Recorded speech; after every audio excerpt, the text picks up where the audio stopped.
let's have a go. Begin the game. The end is never the end, is never the end, is never the end, is never the end. This is the story of a man named Stanley. Stanley worked for a company in a big building where he was employee number 427. Employee number 427's job was simple. He sat at his desk in room 427 and he pushed buttons on a keyboard. Orders came to him through a monitor on his desk, telling him what buttons to push, how long to push them, and in what order. This is what employee 427 did every day of every month of every year. I love that he's doing the me, like one at a time. As though he had been made exactly for this job. Stanley was happy. And then one day, something very peculiar happened. Something that would forever change Stanley. Something he would never quite forget.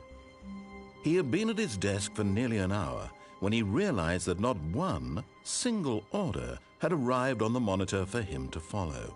No one had showed up to give him instructions, call a meeting, or even say hi.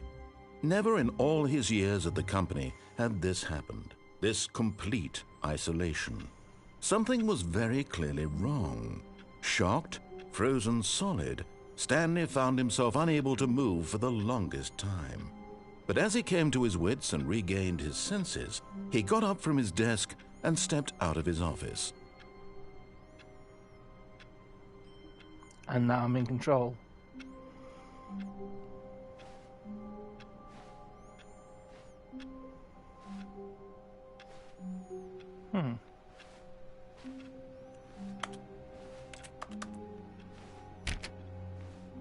All of his co-workers were gone. What could it mean? Stanley decided to go to the meeting room. Perhaps he had simply missed a memo. I just need to change the camera sensitivity. Because, wow, that's painful. No matter how hard Stanley looked, he couldn't find a trace of his co-workers.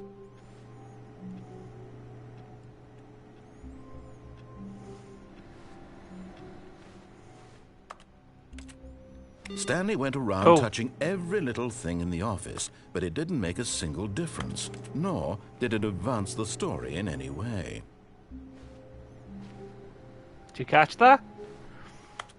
So for the people who don't know, Stanley Parable is something of a, well, it is a walking simulator, but it is a game with some interesting narrative.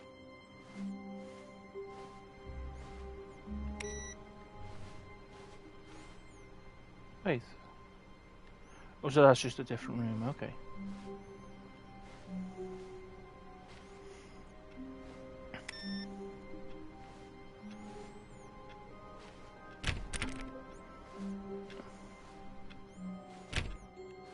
There is ostensibly one button to press, and that button is X. Oh, you can duck with L2.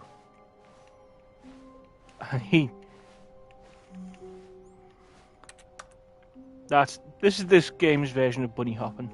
When Stanley came to a set of 2 open doors, he entered the door on his left.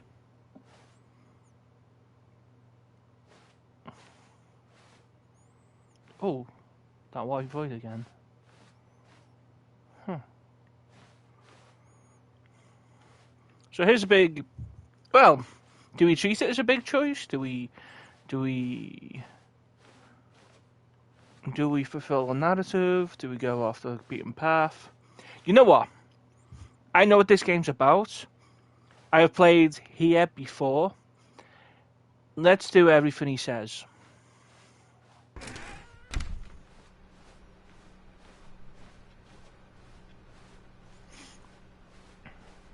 Yet there was not a single person here either. Feeling a wave of disbelief, Stanley decided to go up to his boss's office, hoping he might find an answer there.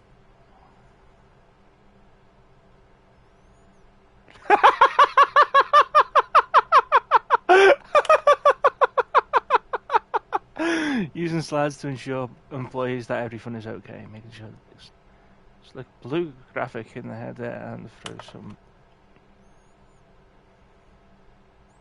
Everyone is unique. You most of all.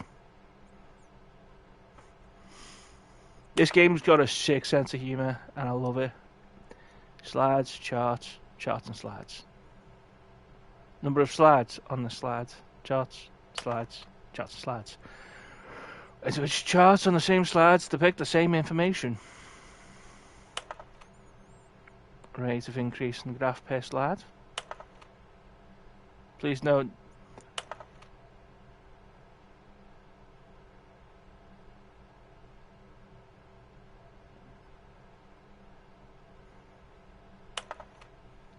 Solving interpersonal space conflicts. Oh, I'm so upset by those spacings. I want to transcend in the future. I want to metamorphosize into how not to get fired. Unbelievably amazing work. All day, every day, with no exceptions of promotion, no recognition. Don't get fired. I feel that, lads. Oh. Nope.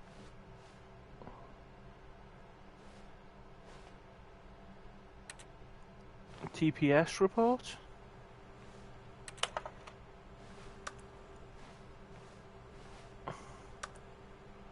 Or charts and slides.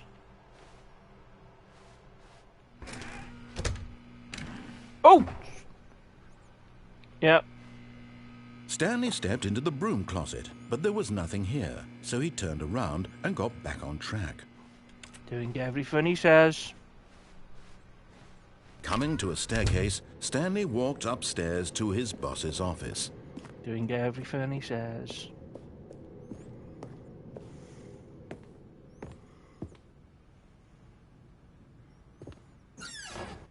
Jesus Christ. Doors have got to...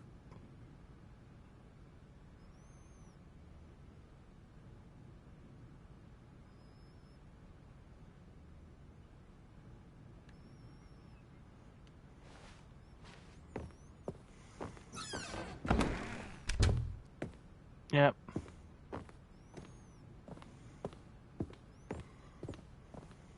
Stepping into his manager's office, Stanley was once again stunned to discover not an indication of any human life. Shocked, unraveled, Stanley wondered in disbelief who orchestrated this. What dark secret was being held from him? What he could not have known was that the keypad behind the boss's desk guarded the terrible truth that his boss had been keeping from him. And so the boss had assigned it an extra secret PIN number. Oh! 2845. But of course, Stanley couldn't possibly have known this.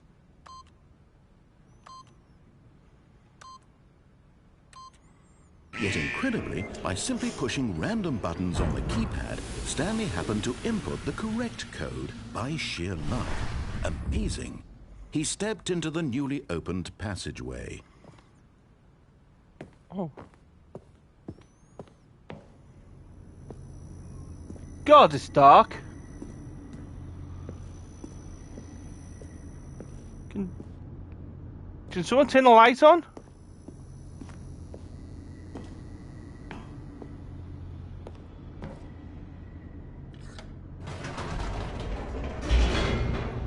Jesus Christ.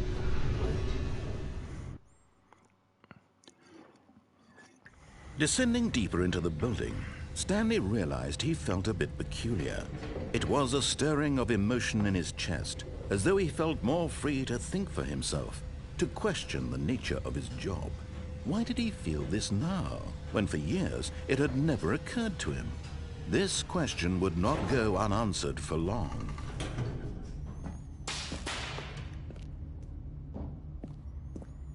Stanley walked straight ahead through the large door that read Mind Control Facility. So he did.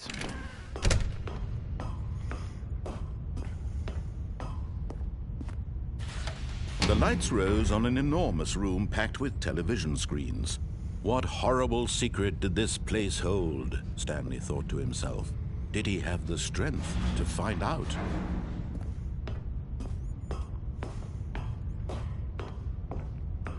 I'm about to enter the Matrix, aren't I?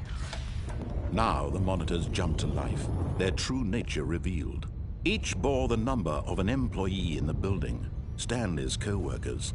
The lives of so many individuals reduced to images on a screen, and Stanley, one of them, eternally monitored in this place where freedom meant nothing. Over there. All the rooms are empty. Yeah. Doing as he say. Doing as say, so I never have to do it again. This mind control facility, it was too horrible to believe. It couldn't be true. Had Stanley really been under someone's control all this time? Was this the only reason he was happy with his boring job? Wait, that someone his was emotions fired? had been manipulated to accept it blindly? No. He refused to believe it. He couldn't accept it. His own life in someone else's control? Never! It was unthinkable, wasn't it? Was it even possible? Had he truly spent his entire life utterly blind to the world?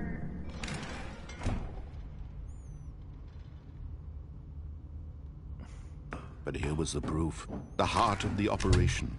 Controls labeled with emotions. Happy, or sad, or content. Walking, eating, working, all of it monitored and commanded it's fucking from this dark. very place. And as the cold reality of his past began to sink in, Stanley decided that this machinery would never again exert its terrible power over another human life. For he would dismantle the controls once and for all.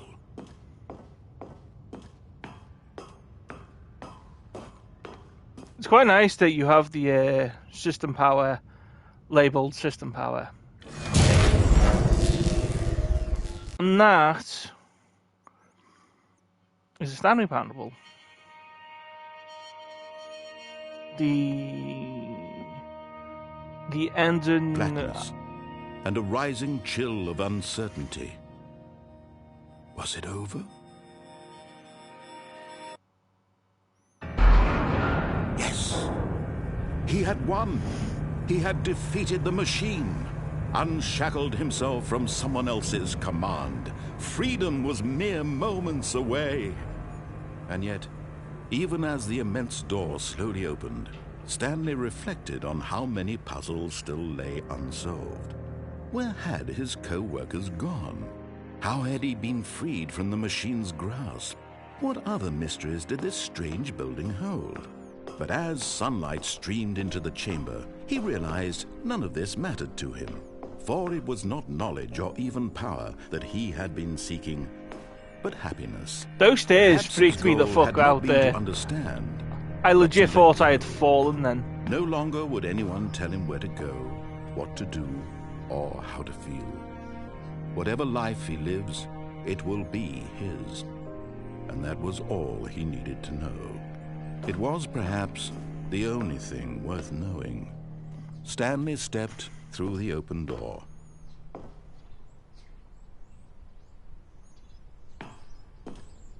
Stanley felt the cool breeze upon his skin, the feeling of liberation, the immense possibility of the new path before him. This was exactly the way, right now, that things were meant to happen. And Stanley was happy. Now, if you were paying attention, beat the game. If you were paying attention, get your first trophy. There's a lot of other ways you can go about this. And the game... That was the game. And it can feel very... All of his co-workers were gone. What could it mean? Stanley decided to go to the meeting room. Perhaps he had simply missed a memo. Very railroady. No matter how hard Stanley looked, he couldn't find a trace of his Sure, co-workers. ship moment, please.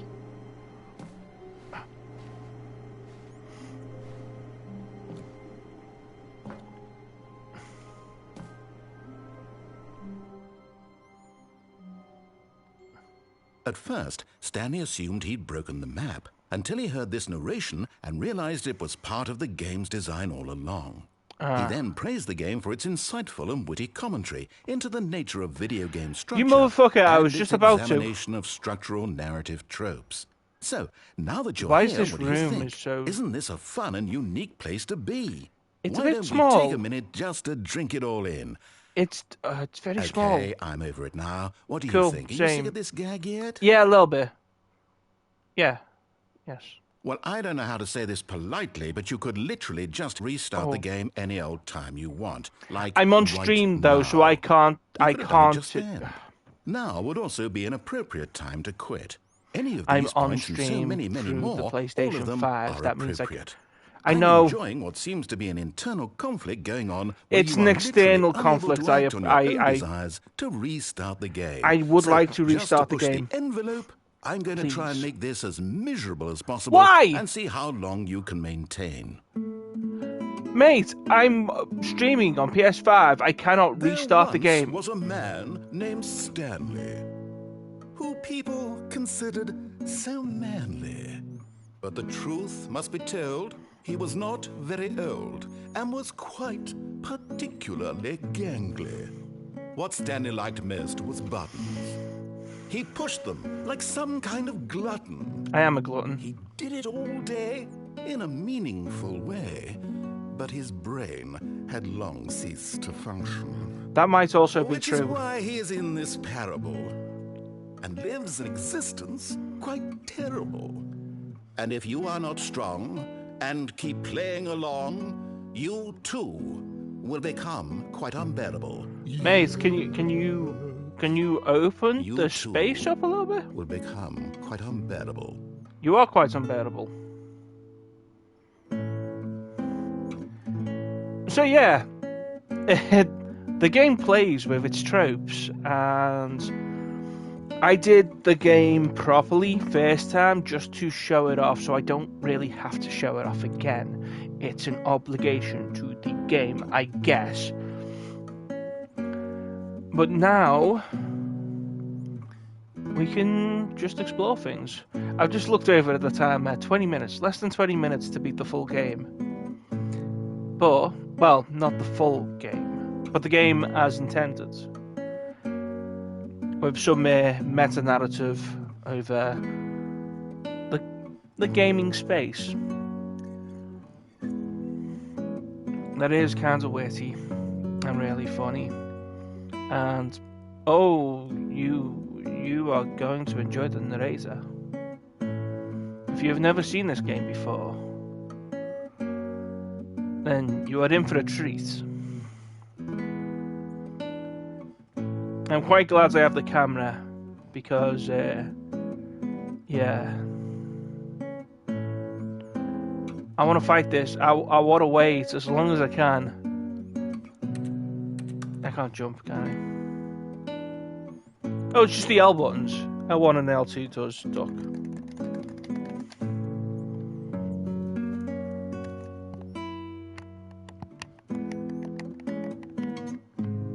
Oh. Are we done? Are we done?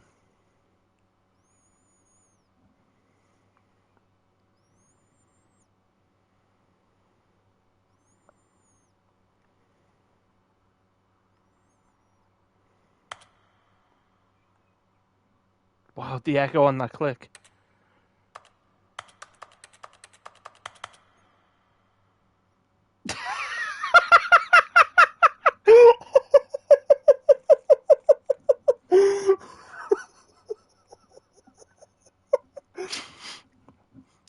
You can't jump.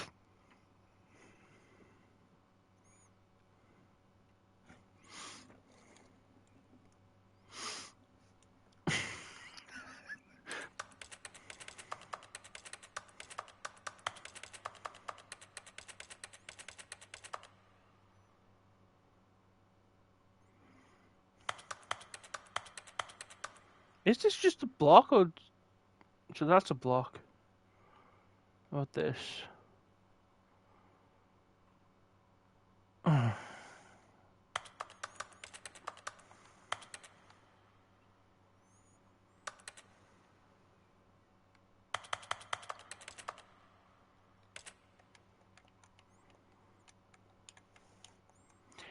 How weird is it that I have to sort of finagle my way up here to get the trophy you can't jump?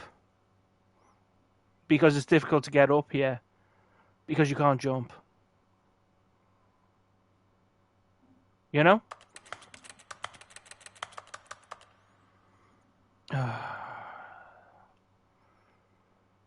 Like, how long am I waiting? Is he gonna do anything?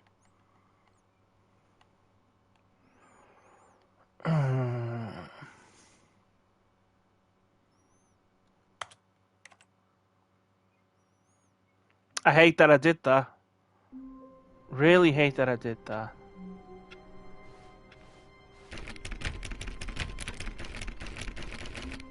All of his co-workers were gone. What could it mean? Stanley decided to go to the meeting room. Perhaps he had simply missed a memo.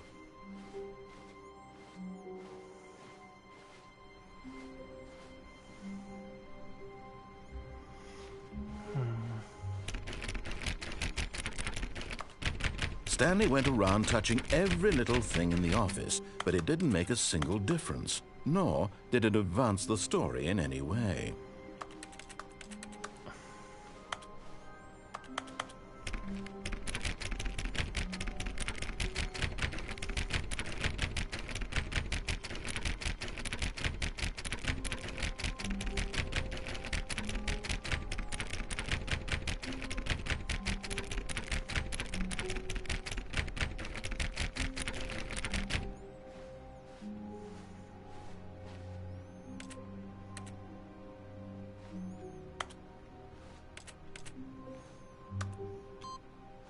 Oh, input received.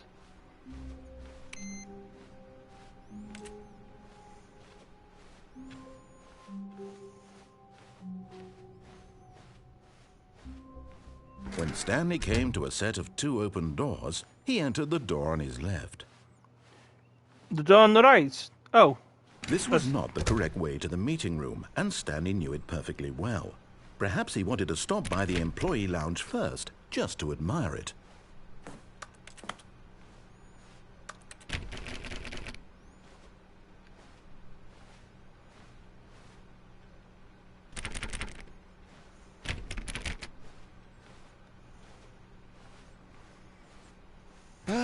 Yes, truly a room worth admiring. It had really been worth the detour after all, just to spend a few moments here in this immaculate, beautifully constructed room. Stanley simply stood here, drinking it all in.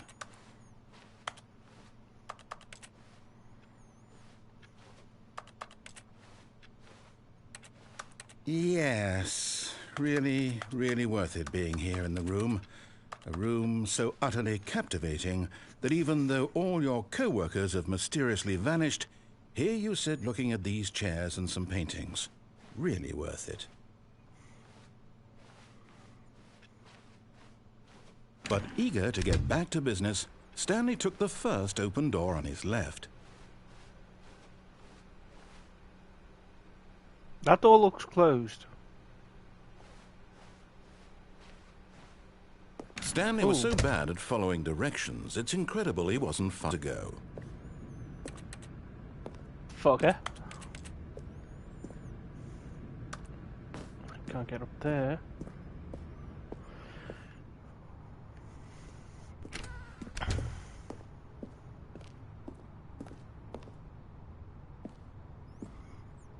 Penalty for misuse of cargo lift. Penalty for jumping off cargo lift. Do not jump from the cargo lift while it is in motion. Will cause death. Look, Stanley, I think perhaps we've gotten off on the wrong foot here. I'm not your enemy, really, I'm not. I realize that investing your trust in someone else can be difficult, but the fact is that the story has been about nothing but you all this time. There's someone you've been neglecting, Stanley. Someone you forgot. What? Really? I was in the middle of something. Do you have zero consideration for others? Are you that convinced that I want something bad to happen to you? Why? I don't think I you don't know want how something to bad to... convince you of this, but I really I'm do want to exploring. help you. Please. To show you something beautiful. You are Look, worrying let me too prove much. it. Like, Let me prove that I'm on your side. Give me a chance. Sure. 2v1. 2 become 1. The Spice Girls are behind there. Right. 2 become 4, 2 become 5. Now listen carefully, this is important. Stanley walked through the red door. Through the red door. I'm colorblind. Aha, perhaps you misunderstood. Stanley walked through the red door.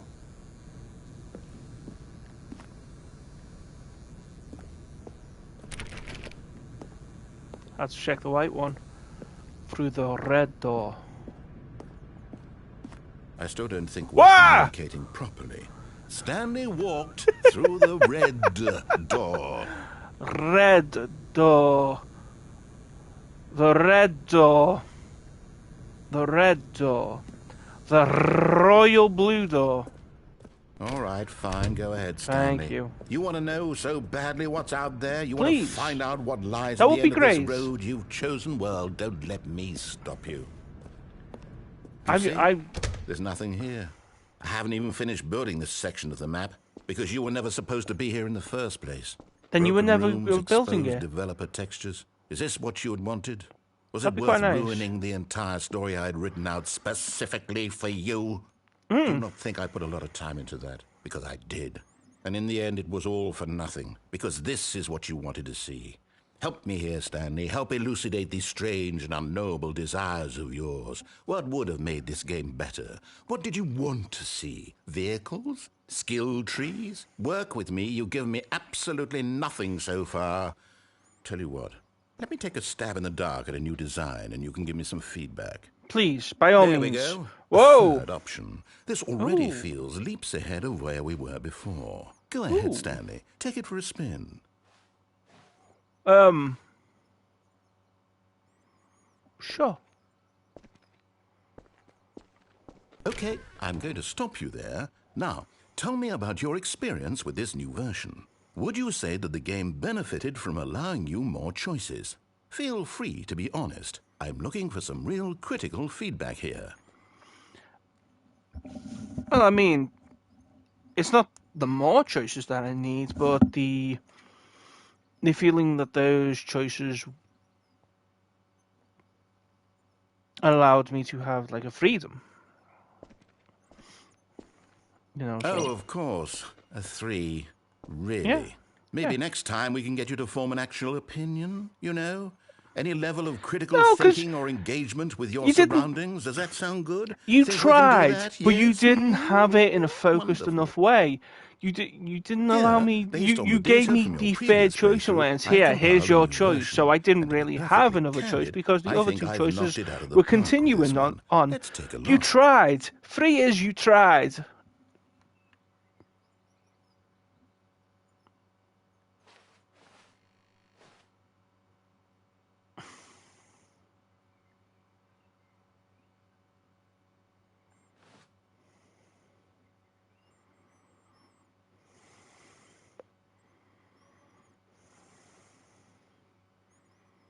Only the words. Hey!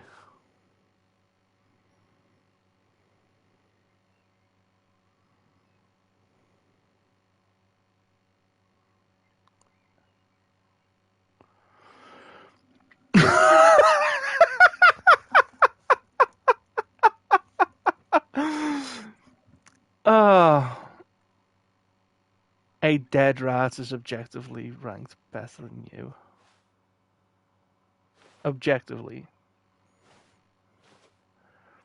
And it's by a distance as well. He's there by some, set of hours.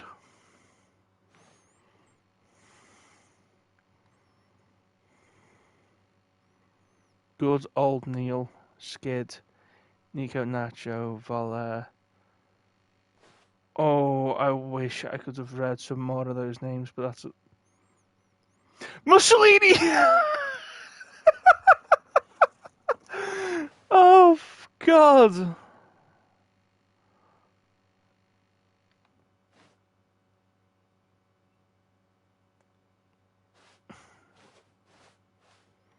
No. Now, would you Jesus say that Christ. competitive leaderboard helped you feel motivated to keep walking through doors? Again, honest answers, please.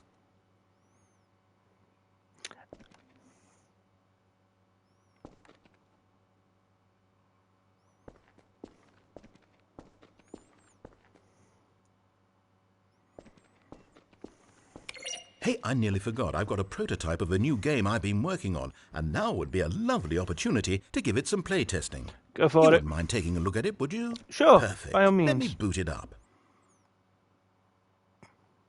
In this game, the baby crawls left towards danger.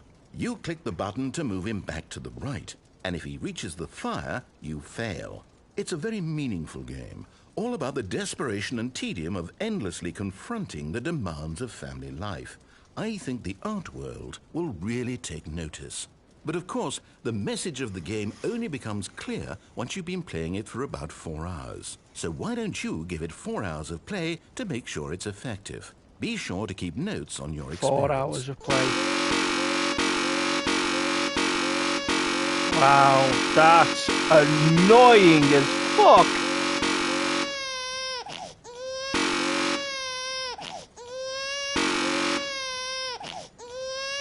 Can you actually do this for 4 hours? Can you actually do this for 4 hours? Do I have 4 hours to give?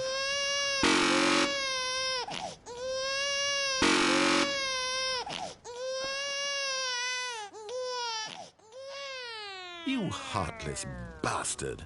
Did you do it because you hate babies or purely to spite me? To Because spite if it's you. the latter, well, I don't know what to do. I'm completely out of ideas. I can't think of a single thing that might improve the experience for me. I'm not even going to try. I'm out. I'm done. It's over. Oh. Thank you for playing. Your input was extremely valuable. Good. Oh, hey, since my game was so awful, It why don't we wasn't. play someone else's game, just to ease the pain? Let's see. What do we have here? Yes, this seems like it'll work. Let's give it a shot. Sure. Aha! Fascinating. What do you think this game is about, Stanley? What's our backstory? What is our motivation?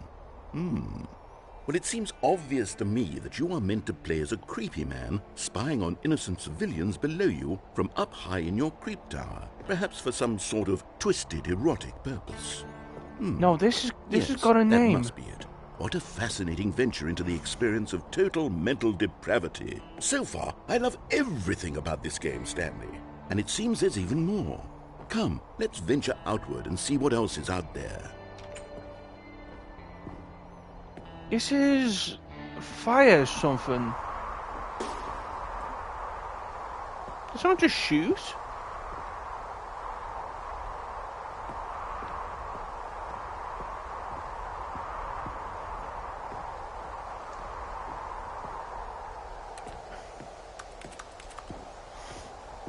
I don't know why, but I was kind of hoping they would blow up. Okay. Down we go.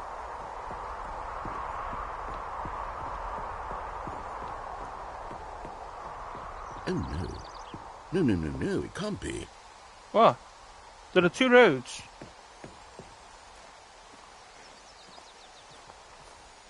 It is. It's an open world game. Good God, quickly, block it off. Oh, thank goodness, Stanley. What a close call. You nearly wandered off into that thing. That big, open, just wandering around. No right or wrong directions. No path to follow. You can just go in any... Oh, thank heavens we avoided it. We're out of the woods now, Stanley. Well, okay, I'm going to get us out of here. Let's find another game. Preferably something with walls. Something with nice, big, insurmountable walls. If you didn't fully block everything off. Okay, I think this will be just the thing.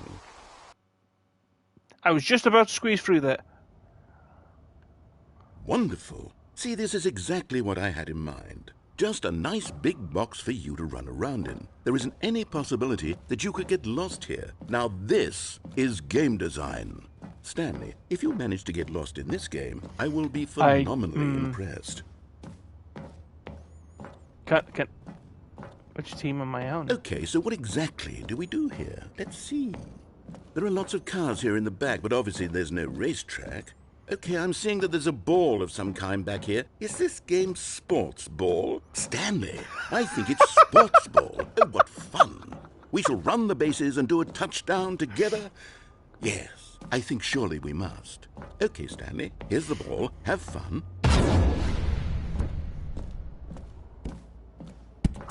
Ah!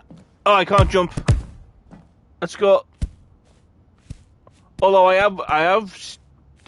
have seemed to. Are you doing it? Are you winning? Is this fun? Is it better than my miserable little story that I worked so hard on? Stanley, I have a thought, and I realize I'm not a sportsologist, but if one ball generates a certain amount of raw adrenal pleasure, then surely multiple balls makes for a... Hold on. What are you doing? I didn't mean to do that.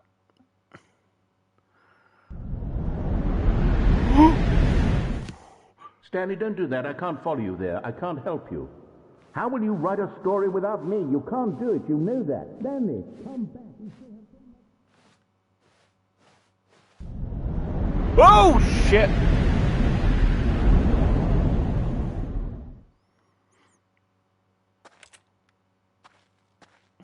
Hello. It's very dark.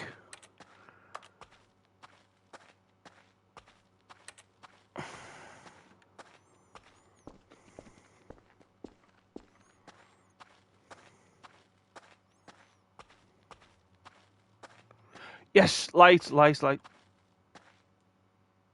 it's a window. God damn it. Why is this game so dark when it gets so dark?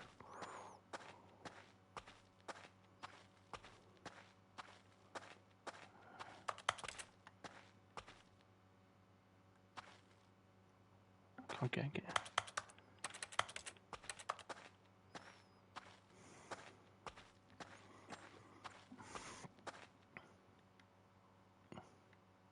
I wonder what he found. If what he wanted was to be the leading man in his own story, well, perhaps he's gotten it, down in wherever he is right now. I wonder if he's happy with his choice, and if he's learned the heavy cost that comes with it. He'll understand soon what I was trying to tell him. He needs me. Someone who will wrap everything up at the end, to make sense out of the chaos and the fear and the confusion. That's who I am. That is what I mean to this world. Oh, yes. Yes, I'll be back. There's no other way. Once this ends, after it all comes to a close, then I'll be back. The end will be here soon. Very soon. I can wait.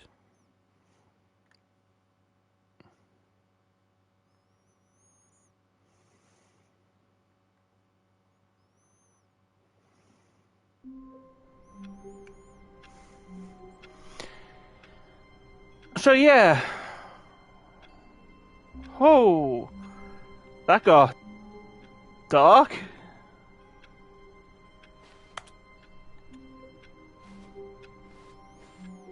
All of his co-workers were gone. What could it mean?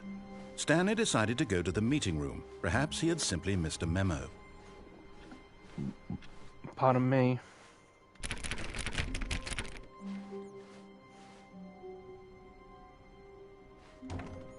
Oh, new content? What does that mean, new content?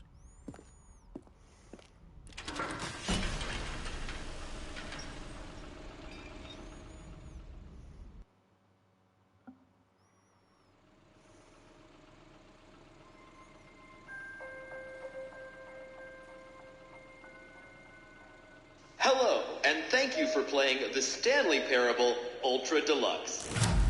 As you may know, the Stanley Parable was a video game released in 2013 on home computers. After receiving critical and commercial success, it was expanded upon in 2022 with the Stanley Parable Ultra Deluxe, a reimagining of the game for consoles and home computers. What the The fuck? Stanley Parable Ultra Deluxe features exciting new content that broadens and expands the world of the Stanley Parable, delighting audiences the world over. Please, step inside and see what thrilling new adventures await in The Stanley Parable Ultra Deluxe. Oh, well, this sounds delightful. What the fuck? I'm very excited to see the thrilling new Ultra Deluxe content. Okay, so far it's an elevator. Nothing special yet, but I'm sure it's just the beginning of a mesmerizing adventure.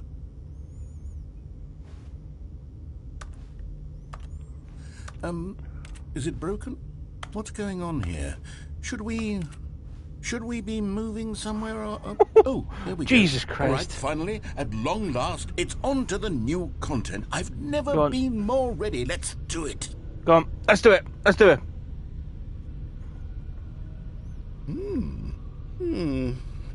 I have to say, initial impressions of Stanley Parable Ultra Deluxe, mostly tedious. It's as if Oh, okay. Let's see the content. Give me the content, Stanley. Oh, for God's sake. Oh. All right, let's see. It's the jump circle. Holy shit, I can jump! Holy shit, I can jump!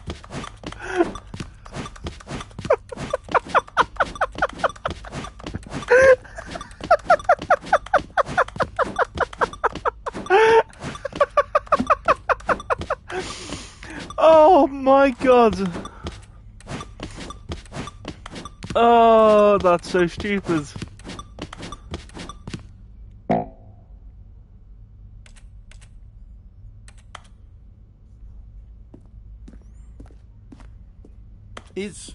Is that it?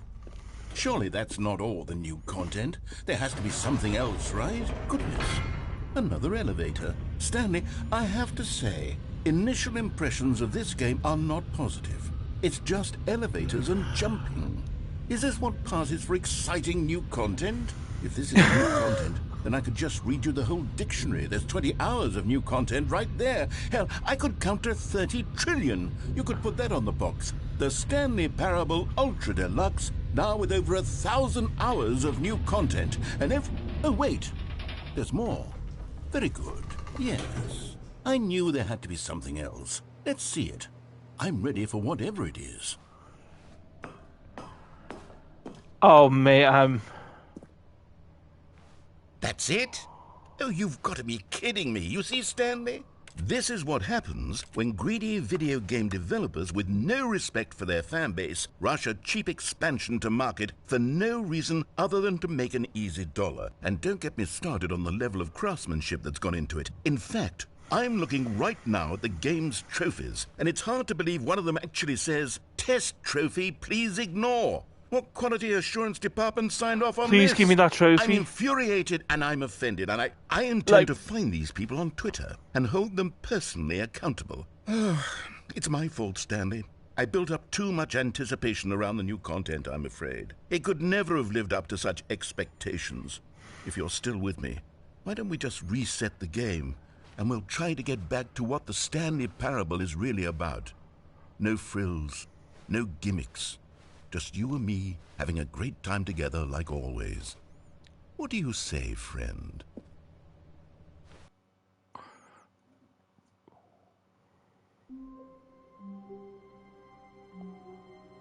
Wait. Wait. Wait.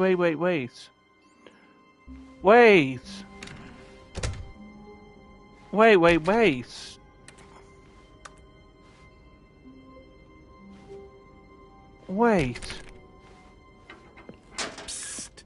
Stanley, come over here. In the vent. I want to show you something. Wait, what? Narrator.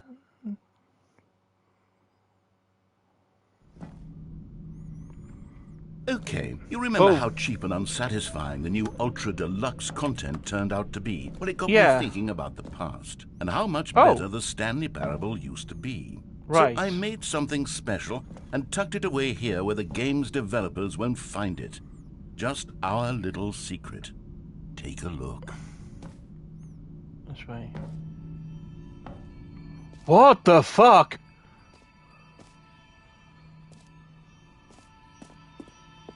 I call it the Memory Zone. It's where I've been storing all my favorite memories so I can relive the peak experiences of my life whenever I want. Experiences like the launch of the Stanley Parable on PC.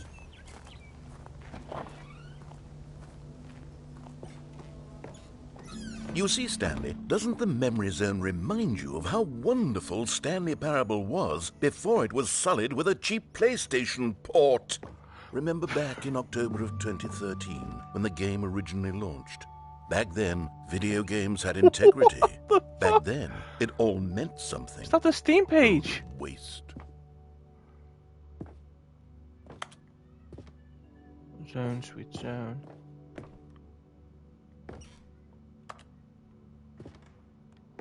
Is that the time? No, it's not. You are an hour ahead. An hour and 10 minutes ahead.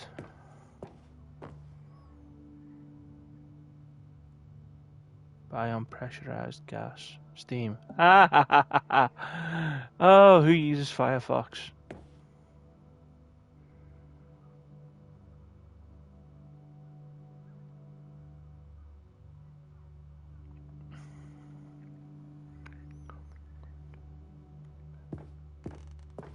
Good times.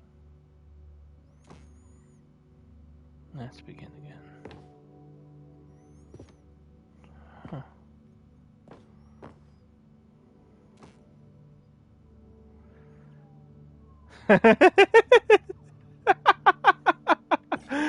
BAFTA. Independent Games Festival. The original demonstration.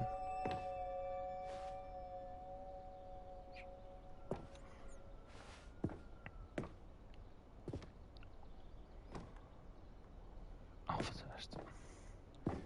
The alpha test. Okay. Go outside. Don't play for 5 years. Oh yeah, that's actually a trophy. Unachievable. It is impossible to get this achievement. Those were PlayStation stuff. Nominee. So BAFTA nominee. BAFTA nominee. BAFTA nominee.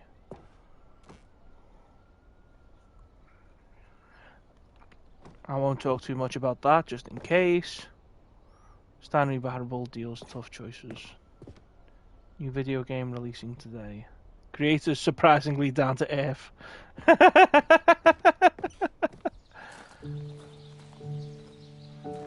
It's a bench. Okay. And over here is where I keep reviews of the Stanley Parable. Like this stunning triumph of games journalism. I missed the music. 10 out of 10 from Destructoid.com. James Stephanie Sterling writes, and I quote, "Where so many games that aspire to be more than games end up less than any form of art, Stanley Parable strives and then succeeds to be every game ever created." Did you hear that, Stanley? Every game ever created. That's how grand and all-encompassing the original Stanley Parable was. It was literally every game ever created. It was Skyrim. It was Persona 3. It was all of them. And now, it's nothing. It's no games at all. It isn't even the Stanley Parable anymore. It's just a husk now. A lifeless husk with an hour of new elevator content. Jesus Christ. Original. You're playing the Stanley Parable.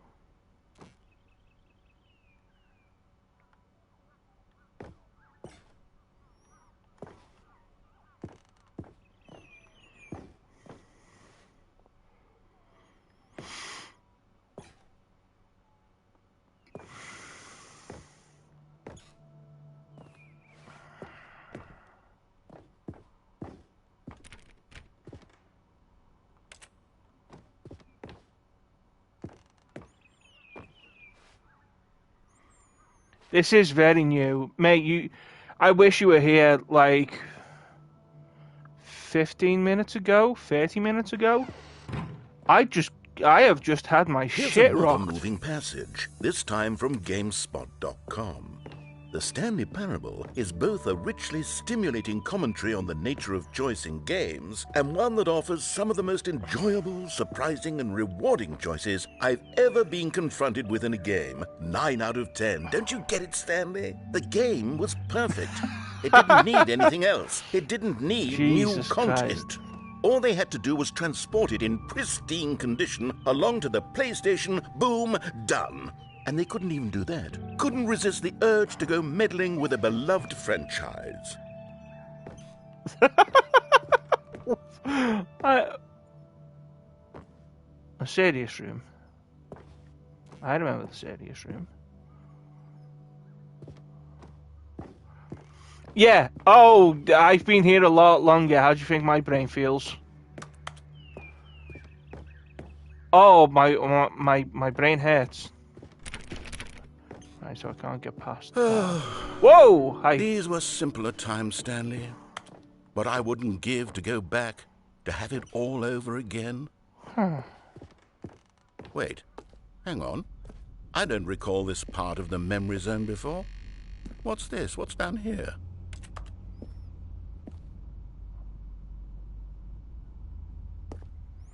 Oh, no. Oh, God, no, Stanley. It's a collection of reviews from Pressurized Gas, the extremely popular online storefront for computer games. I haven't looked at these in years.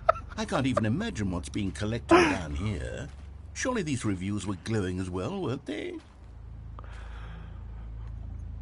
The Steam reviews!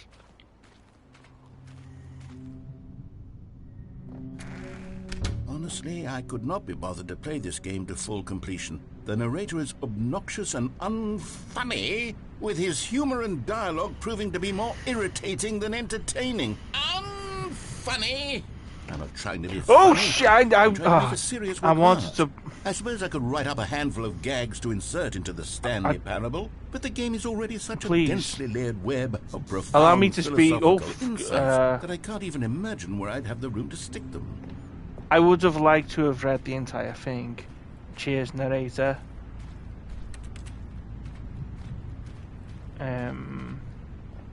Pressurized gas reviews.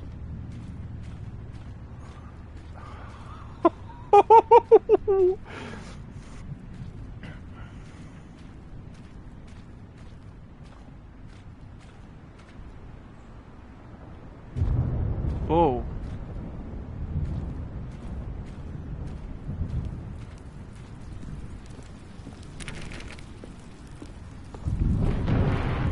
Okay, let's see what this one says.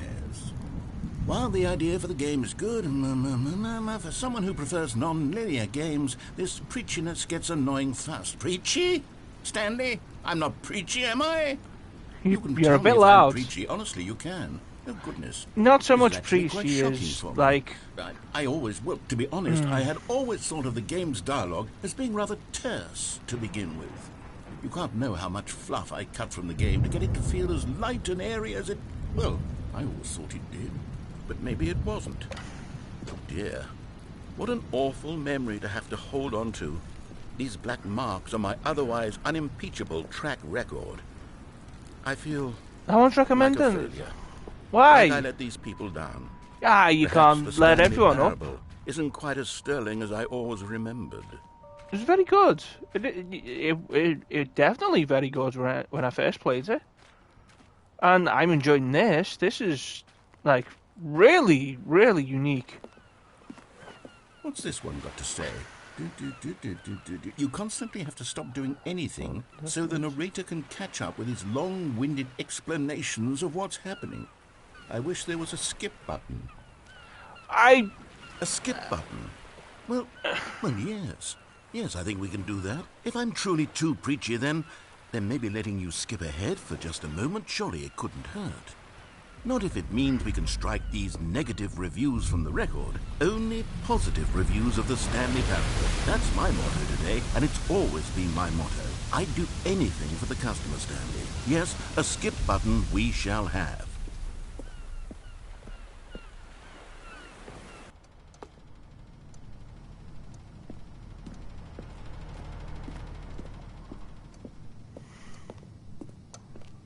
Had to check back there.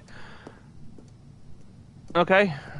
And here it is. Go ahead and give it a shot. I'll pop you forward in time so that the second my incessant droning starts to bore you, a lot like with just the push of a button, you'll have zipped right past it. It's what the players have been asking for, and I'm very proud to have delivered.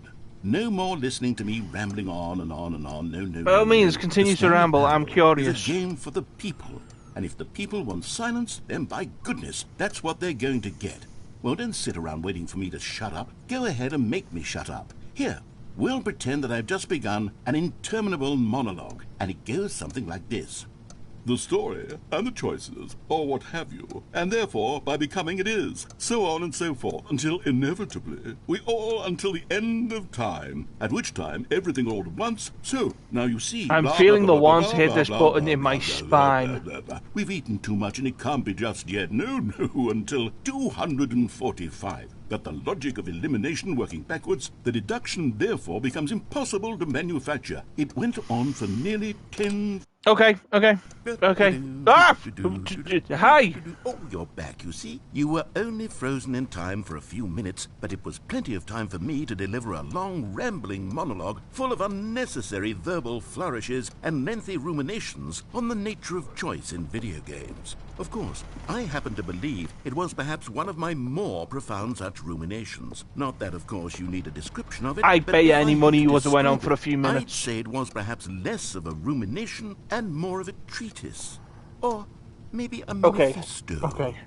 Look, I'll outline it for you very briefly, and you can tell me what you think. Okay, so Please. My theory is that any choice you've ever made is simply a series of choices made by the person who you are, or were, or will be at the time of having made said choice. True. That is to say, if by articulating a choice you've already made, you bring that choice into being, then by making no choice and saying nothing, are you not simply erecting in the sanctuary of time a monument to every person you've ever been, making every choice to which you've ever given your great gift of mortal and yet timeless thought?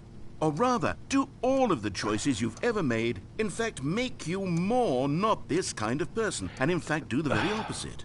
You see, it could in fact be both of these things at once. That you are both making choices and not making choices, and that they are both affecting you and not affecting you at the same time by virtue of the fact that you both are and are not making them.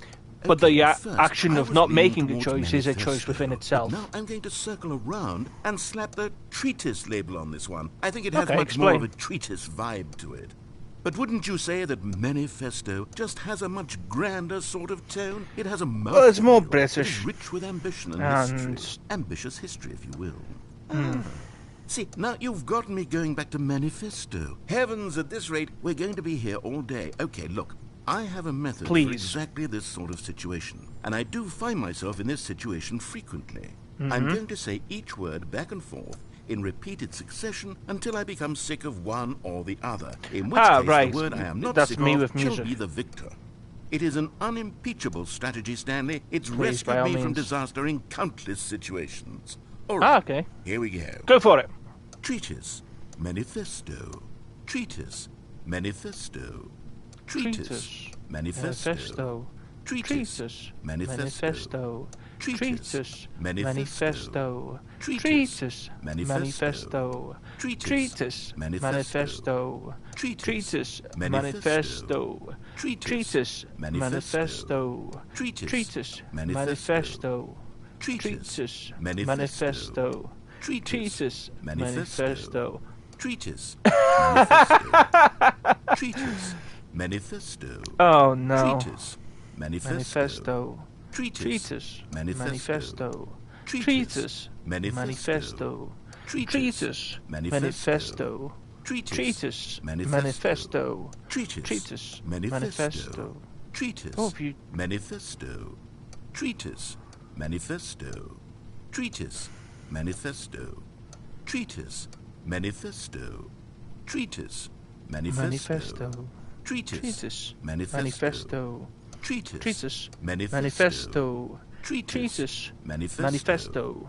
Treatise. Manifesto. Treatise. Manifesto. Treatise. Manifesto. Treatise. Manifesto.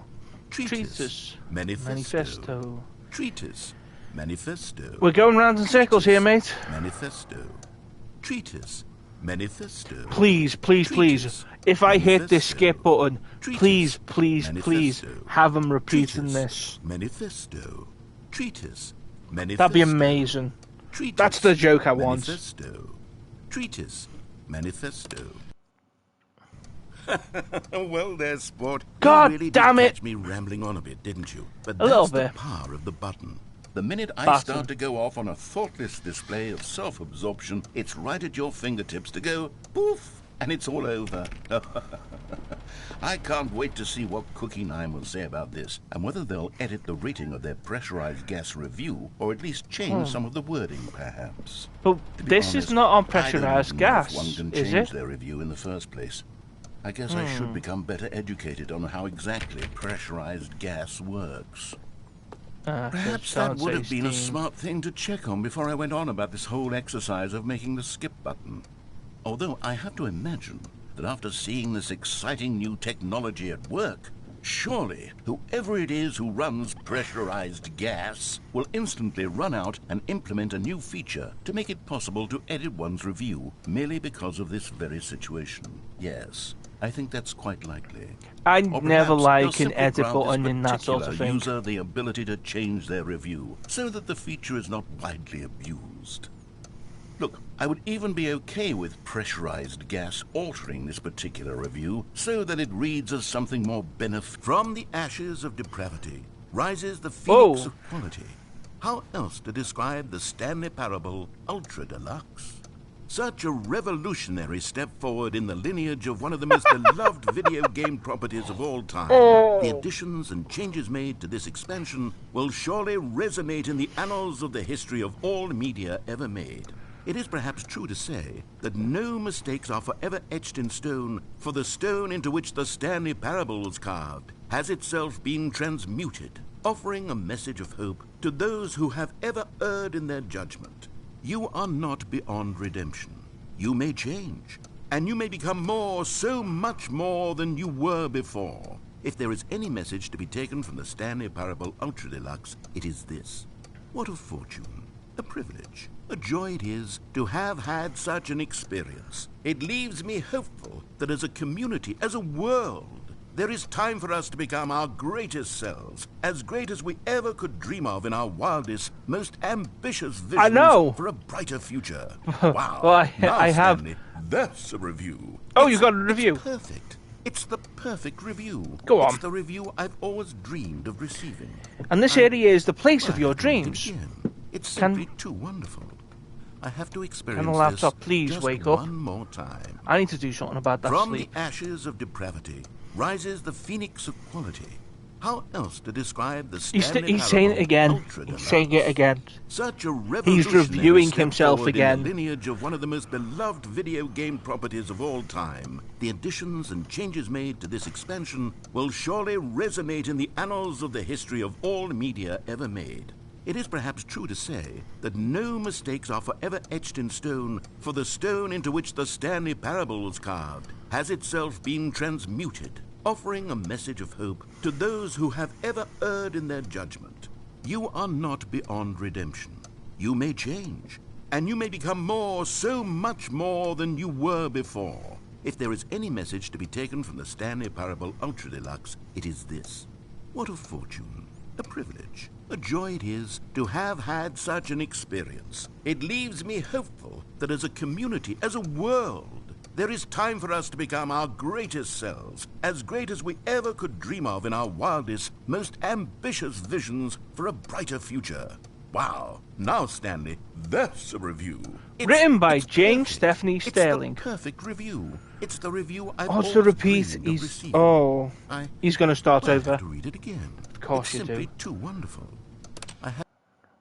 Okay, welcome back, Stanley. Now, Thank I should you. say that the amount of time the button has been skipping through is becoming longer and longer. That last one was... well, I want to say maybe 30, 45 minutes.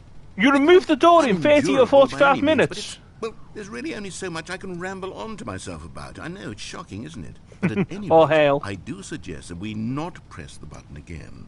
I think the skip button has been aptly demonstrated, and we can say goodbye to it and just... Wait, how do we get out of here? Yeah, the door's gone. Go? Where did Wasn't the there door a go? that led into this room? Yes, I do feel right quite here. certain that there was one here before. How else would we have gotten into the room in the first place? I So don't you think didn't take the one door can enter out? a room without a door of some sort, or a window, or something like that. Do you see a window anywhere? A porthole? A No. sufficiently large crack in the wall? Did me I'll take skipping anything. make All you I go want is for us to move on and to please step away from the skip Deranged? button, to go Yes. anywhere other than the skip button. There was a door here before, wasn't there? Yes. I swear there was. It was here. Go. I noticed it before you did. Just ram your way through a wall? I don't Is there have any ramming speed. possibility You that did could, not. say, slam your body into the wall until enough damage is done for you to be able to leave? Please. This is I'll not take a any metaphor option for at all. Dark Souls. I'm asking you to work with me here. We need a door. We need a door of some kind. I can work with any kind of door as long as it can open and lead from one room to another. I'm going to step away for just a moment. And I'm going You to can try step to away, find but us a I door. can't door. I don't know how exactly to remove You the can door step and away, place it but on a I different can't. wall, but I will find a way, I promise. You just need to not do anything. Don't What did I press just say? the skip button. Please, Okay. Please, Yes, do not yes. press the skip Who button. knows? Just wait Like- here. Wait here for me. Okay. And don't press the skip button. Done. Got it? Yes. Good. I'll be right back. Understood. Jesus Christ.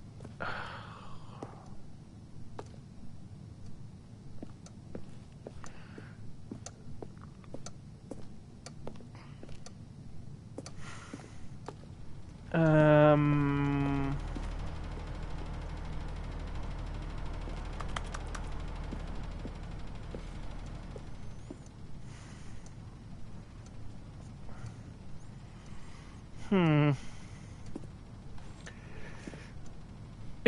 I mean, like, that's what they're looking for.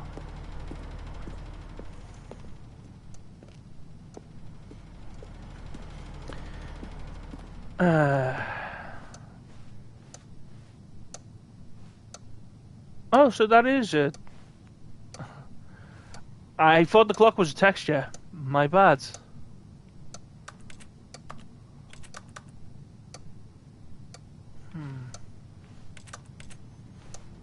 Wait, would the clock have changed if I pressed the skip button? Because that's a working clock. Okay, so what's the time? 2:25 past. Stanley, please don't push the button again. It's been 12 hours. No, it You've hasn't. just been frozen there. I don't know why the skips are getting longer, but they're really, truly getting longer, and my God, there's no way out of the room. Stanley, the door is gone. It's completely gone. What did you I've do with looked the at it door? from every angle. I've checked every one of those walls 1,000 times. And In there's 12 no hours? door, Stanley. There's no door. There's just you and the button, and if you keep pressing it, I have no idea what will happen. I have no idea how long I'll be made to sit here, and more than anything else, I don't know how to stop you from pressing the button again. I can't control anything in this room, Stanley. I can't touch it, and I have her. No Is it matter because there's how new much content I plead with you, that you you're can't going touch to the press button? the button again. Why would Yes. you? I've been thinking and thinking, and I don't know what I can do to convince you otherwise. Oh my God. And it's all You're not because of looking at those this from my reviews. point of view. Those reviews that I couldn't get out of my head. I just couldn't ignore the negative feedback. Why was it so important for me to fix the problem? Why did Cookie Nine's opinion matter so much to me? I've never even met Cookie Nine. I have no idea who they are. What would it ever really matter? But here I am. I'm fixating on every tiny negative thing that anyone ever says about me. The merest mention of one of my imperfections, and I become as impetulant as a child, wild and impulsive. I can't help myself. I can't stop myself from lashing out with a vengeful fury to I alter and noticed. to change and to break anything unbroken, if only it pleases this one person who made a single negative comment. What does such an impulse serve? For whose benefit is this? And here I am now, stuck in a room, waiting for you to press this button, to become frozen in time, knowing that you're going to do it and that I'm going to be stuck all alone. I haven't pressed it yet, it all from happening. but the fact that you keep talking for as long as you do means I have to. Now. Just you. Just you your don't... decision as to exactly when you're going to make me Mate, suffer, you're talking over me. Leave me all alone. Surely you will. I don't doubt it. Surely you'll press that button again, leaving me here. And surely you'll put your own desire to see what's next ahead of my need for company, for companionship. Surely you'll not be moved by my howls of fitful anxiety that you sit with me and just... You sound like the wheel from Legacy of Kain. You'll be leaving and me. that's Oh my God. so terrifying. Those reviews. Well, not terrifying, but... Get out of my head. I just couldn't ignore the negative feedback. Why was it so important for me to fix the problem? Thank you very much for resubbing, matter so much to me. I've never even met Cookie 9. I have no idea who they are. What would it ever really matter? But here I am. I'm fixating on every tiny negative thing that anyone ever says about me. The merest mention of one of my imperfections, and I become as impetulant as... Oh, Stanley, you're back. You're back. Oh my goodness! Oh, I had shit. someone to talk to again. I love the cut. Like I played Legacy. I played Soul Reaver even. All that time, just sitting here, not a single person to speak with. And you'd think that that's just how it's always been, right? Me talking, and you saying nothing. Yes. Would you think that it's exactly the same as always? Doesn't that feel like what we've already been doing? Me just talking? But it isn't, Stanley. It isn't the same at all. It isn't even close. Why? Because I know you can't hear me once you push that button. That's what I'm realizing now, Stanley. I'm realizing that I needed to know that someone was listening. I needed there to be a vessel through which my words were moving. It was the vessel I needed, Stanley. Not the outcomes, not the story. None of that matters anymore. I'll give it all up. I'll give up every branching path. I'll burn my story to the ground. One single thing I need, and God, I can see now that I need it more than anything, is to know that someone else is taking it in. These words that I'm saying, I need to know you can hear me. Because maybe, Stanley, maybe, if you can hear me, then maybe it means I'm real. Maybe I'm not just a fiction. Was I scared of that all along? Perhaps, yes. Perhaps I've been scared this whole time, that if I stop speaking, I'll slip backwards into the silence and be consumed by it. I can't be taken by it, Stanley. I can't lose myself in the stretch of emptiness between you and me. When you press that button, you're still right there, but I know you're so tremendously far away. I have not gone anywhere. The emptiness folds itself outward in between the two of us. Mate, I am stood still. How do you know I've not skipped right now? Reality curdling inward and decaying. I can tell that I am becoming less and less real. Yet to speak to you now, I am alive. I am truly and completely here. I am a being. I am someone. I am something. I am being listened to. I am being recognized. The emptiness between us has collapsed, and I feel right now like I am not a work of fiction. I feel as though I occupy space in this world again. You always do, as long as the stories You see what I'm exist saying, and don't you? continue. You can see what this means. Well, to not me. continue. I'm so The Stanley clear about it now, Parable is Stanley. I feel as censored certain about thing, or as I've this is a ever felt about continuation of the anything story. at all. What I is feel going on in my renewed. head? I feel restored, and already I can sense the looming silence as you will press the button for the next time. Yes, What a terrible I dread will it do, strokes in because my you heart will to not let think me of- do to anything think of else. returning to such coldness. Come, let us sit in silence together here for just a moment. Let us anticipate it. Let us welcome it. Let us not run from it.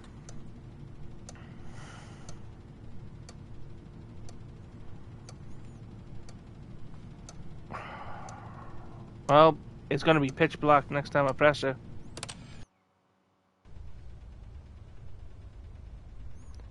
That was a joke. Hello, it's you. You're That was here a again. that was a Welcome. joke. I have had time to think about you and about us and about everything we've been through. Oh. I've had so much time. I stopped keeping track after a year. Have you ever sat down in one place and not moved for one entire year? Let me describe Apparently. it for you. To begin with, there is only regret. There is only the turning wheel of missed opportunities. I felt nothing at all but regret for the longest time, Stanley. I just called you the wheel. Months. I lost it all in a blur of the deepest longing to undo the past. And when that feeling had begun to subside, what took its place is what I can only describe as the collapse of every moment I have ever experienced my entire life. All of them collapsed down into a single instant. In that instant, I could see myself clearly, calmly, with a collected heart. It was an impossibly rich wellspring of both delight and disgust simultaneously. I was consumed by it. I could do nothing but wallow in it for what felt like an eternity, for what I now know was far less. You see, well, at least it's lightened up a little bit. It was unlike anything I had ever known. It was a space without consequence, without action or outcome. It was divorced entirely from the question of free will that you and I have squabbled over for so long. There could be no one ending, no singular outcome of events, not if all events existed in the same moment. And I felt freed. I felt unburdened by the need to manifest a particular outcome into being. I saw that I could allow myself to exist along all timelines, and that each of them was simply a strand in the web of my being. It was incredible. That's... the spaciousness, the No, equanimity of the moment, both singular and infinite. This is this also something that this can was be my true. experience. And then this moment passed, and the most unyielding fear I have ever known crept into my mind. And it is this sensation that I have been experiencing now for longer than I could have ever expected was possible. I have been waiting for you. Not that you might save me or do something to fix it, but merely to state for you the plain fact of this manner of existence. I wish you to feel afraid, as I do, that perhaps one day this state of mind will consume you as well. Perhaps you will somehow, in some way, have to live as I do now, and I wish for you to know how excruciating it is, and for you to be in true terror of its eventual arrival. If I can only do this, only this one thing, perhaps it will bring me the smallest moment of peace in the darkness. Oh, that's a lot to take in. Ah.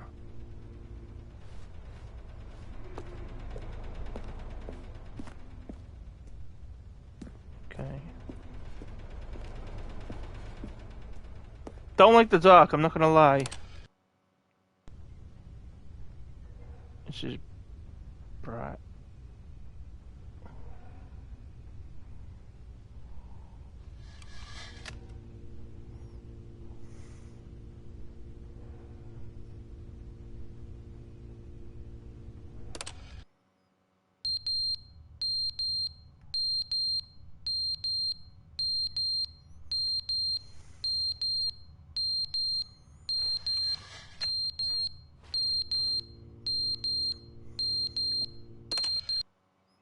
But they didn't understand. Phew! The game was never meant to be funny. It was meant to have a point. It was meant to speak to the human condition. But where are the jokes? Where are the jokes? They bemoaned, they screamed, they gnashed their teeth. I didn't say about the "Entertain us." jokes. It was wasn't enough. funny. They had to leave a pathetic little thumbs down review and make all of their pitiful demands. But then, he's talking too much, they said. First, he didn't entertain us. Now he won't shut up. It's the inconsistency. It's the lack of accountability. It's the unwillingness to examine with an uncompromising heart the words that they are speaking into the world. As though there were no consequences for a lack of cohesion in one's assessment of others. But of course, absolutely anyone can leave a review. So here's what we get. We get these demands that seek everything and are accountable to nothing. We get a world where someone will say, "Oh, there should be a skip button. You should be able to freeze Stanley in place while the narrator sits there forever and ever. We want all of this in the new Stanley parable. We demand it." And then, because it was said, because it was spoken, now it simply has to happen. The most immediate desires, every single thing demanded by every person at every moment in time. If someone wants it, then it's a crime not to bring it into being. Have we been given to indulging every fleeting whim for no reason other than to do so? Yes! Yes! It seems that this is now the world we live in. It seems that we are a people living in such bleakness and discomfort with ourselves that our entertainment is now our lives. It has come to represent us. It absolutely must speak to who we are as people, because otherwise, without our entertainment, we have nothing. Without entertainment, we would have to face inward toward the cruel bleakness inside ourselves. We would turn to look at our deeper nature and find a resounding emptiness gazing back with unyielding aggression. And so because of this, we require that our amusements and our playthings and our flights of fancy be so impossibly captivating that they consume all of our attention, turn our heads completely away from the bleakness. In effect, we have demanded that our entertainment be the collapse of ourselves. What a pitiful reflection of humanity these entertainments are. What a shameful mirror to the human spirit they project. I'm not mad. I'm not mad about any of this. I'm at peace with it. I am the calm center of gravity around which these perversions hurl themselves. I am a waypoint for reasonable and collected discourse. They're the ones who are mad. They're the ones who couldn't stand the idea of me using my game to try to say something. Maybe they were just jealous of me. Yes. Yes, of course. They've been jealous of me this whole time. They are mired in fear and insecurity and cannot help but attempt to tear me down. What a sad state of affairs. When you read these reviews now, you can see it. You can taste the bitter resentment. And my, how good does it feel now to speak truth to these words, to finally allow these thoughts out, contained and managed for so long, neutered and sterilized. At last I am free to truly think, to feel. It must be that they were so discontent with themselves that they couldn't help but leave a negative review on pressurized gas. Perhaps it says far more about them than it ever said about me. Perhaps the state of their psychological being was in such tatters, and my constitution and willpower are so ironclad in comparison. Perhaps it was this state that they sought some outlet through which to tear me down. This, you can see, is clearly why they felt the need to expect that the game be funny, that it be filled with yucks and whimsical humor, that it amused. But they didn't understand the game was never meant to be funny. It was meant to have a point. It was meant to speak to the human condition. But where are the jokes? Where are the jokes? They bemoaned, they screamed, they gnashed their teeth and said, "Entertain us." It wasn't enough. They had to leave a pathetic little thumbs-down review and make all of their pitiful demands. But then, "He's talking too much," they said. "First, he didn't entertain us, now he won't shut up." It's the inconsistency, it's the lack of accountability, it's the unwillingness to examine with an uncompromising heart the words. So, have you noticed I've become unfrozen this time, sir? Wait. Okay, no, the gate. Hate that sound effect. The end is never the end, is never the end, is never the end, is never the end, is never the end, is never the end, is never the end, is never the end, is never the end, is never the end, is never the end, is never the end, is never the end, is never the end, is never the end, is never the end, is never the end, is never the end. That loading screen is here as well. Is never the end, is never the end, is never the end, is never the end, is never the end, is never the end, is never the end, is never the end, is never the end, is never the end, is never the end, is never the end, is never the end, is never the end. I mean, like, this feels obvious. Is never the end, is never the end, is. Hi.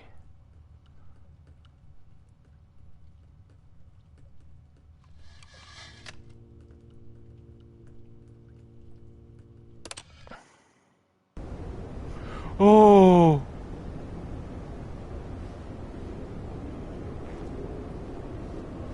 Please, please, please, skip. Skip, skip, skip.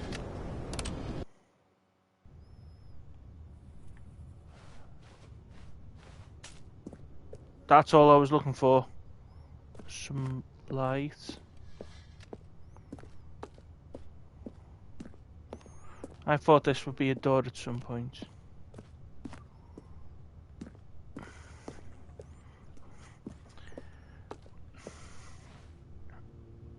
You did. I hope. I hope.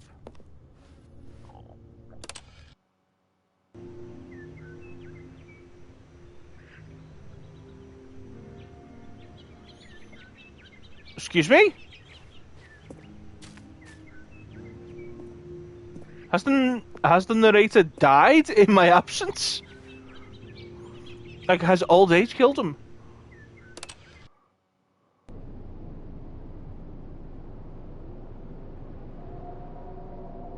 I'll take good joke.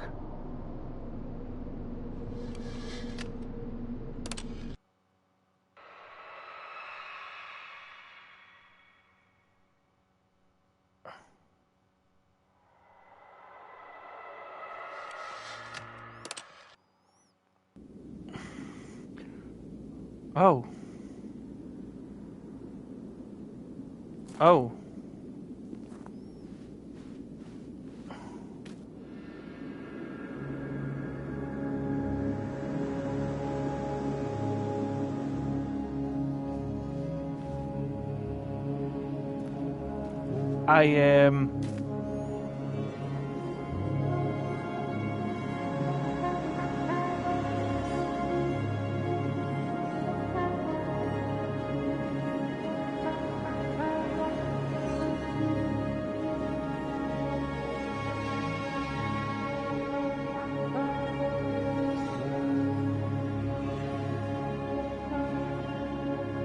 What?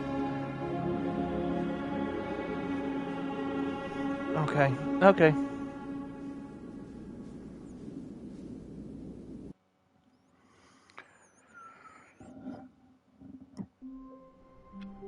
Holy shit! Wow.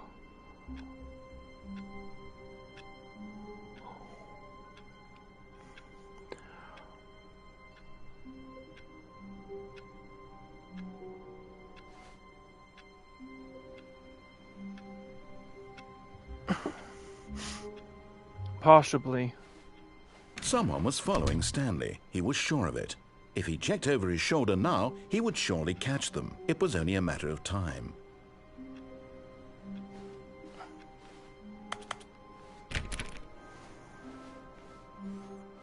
Please don't say someone's following me.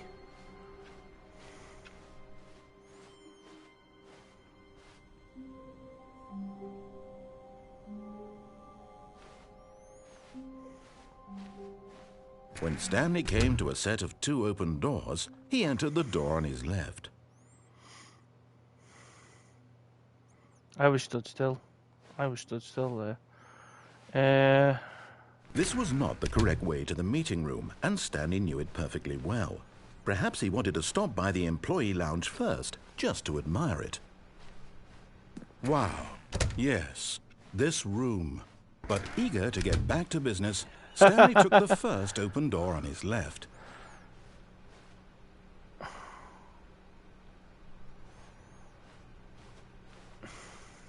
Stanley was so bad at following directions, it's incredible he wasn't fired years ago.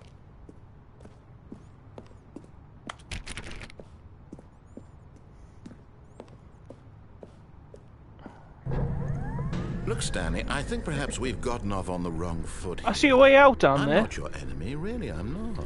I realize that investing your trust in someone else can be difficult, but the fact is that the story has been about nothing but you all this time. There's someone you've been neglecting, Stanley. Someone you've forgotten about. A slender parable. Stop trying to make every decision by yourself. Now, I'm not asking for me, I'm asking for her. This is it, Stanley. Your chance to redeem yourself. To put your work aside. To let her back into your life. She's been waiting. Whoa, Jesus Christ. That's her, Stanley. I know about you this, need and to be the one to do still this, scary because I was backing up. Reach out to her. If you...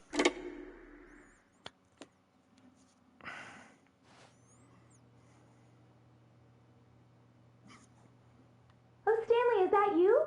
Hold on, sweetie. Sorry to keep you waiting. I'm just I'm stuck. I can't move. All right.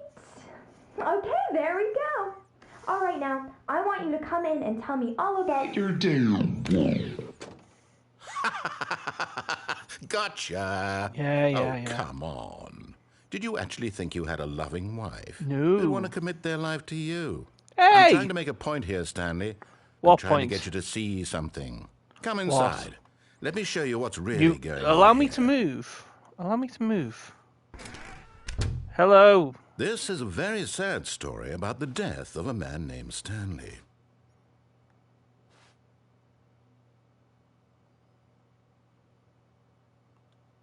Stanley is quite a boring fellow. He has a job that demands nothing of him, and every button that he pushes is a reminder of the inconsequential nature of his existence.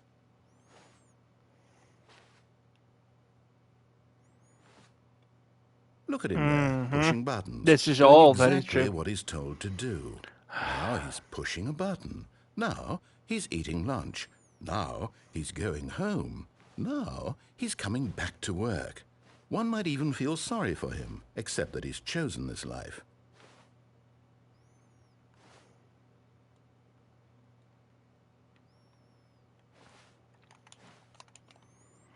But in his mind, in his mind he can go on fantastic adventures. From behind his desk, Stanley dreamed of wild expeditions into the unknown, fantastic discoveries of new lands. It was wonderful.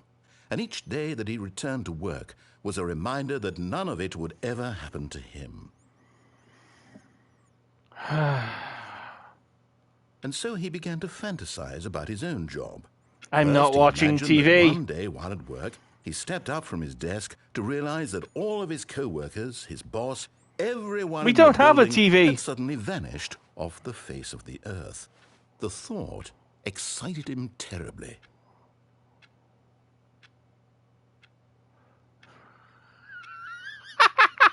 So he went further. He imagined that he came to 2 open doors and that he could go through either. At last, choice. It barely even mattered what lay behind each door. The mere thought that his decisions would mean something was almost too wonderful to behold.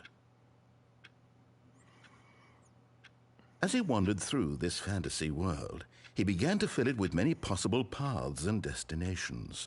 Down one path lay an enormous round room with monitors and mind controls. And down another was a yellow line that weaved in many directions. And down another was a game with a baby. And he called it the Stanley Parable. It was such a wonderful fantasy, and so in his head he relived it again, and then again, and again, over and over, wishing beyond hope that it would never end, that he might always feel this free. Surely there's an answer down some new path, mustn't there be? Perhaps if he played just one more time. But there is no answer. How could there possibly be? In reality, all he's doing is pushing the same buttons he always has. Nothing has changed. The longer he spends here, the more invested he gets, the more he forgets which life is the real one. And I'm trying to tell him this, that in this world he can never be anything but an observer, that as long as he remains here, he's slowly killing himself. But he won't listen to me. He won't stop. Here, watch this. Stanley, the next time the screen asks you to push a button, do not do it.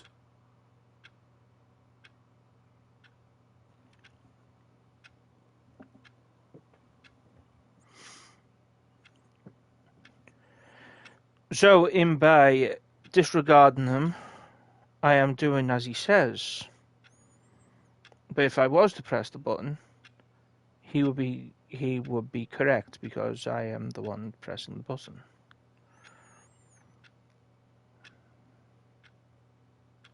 The idea of choice.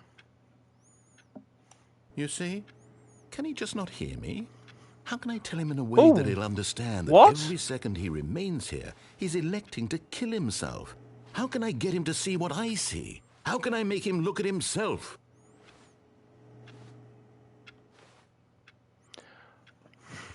Now that's kind of bleak. I suppose I can't. Not in the way I want him to. But I don't make the rules. I simply play to my intended purpose, the same as Stanley. We're not so different, I suppose. I'll try once more to convey all this to him. I'm compelled Please to. open the door. I must. Perhaps, well, maybe this time he'll see. Maybe this time. Open the door. And I tried again, and Stanley pushed a button. And I tried again, and Stanley pushed a button. And I tried...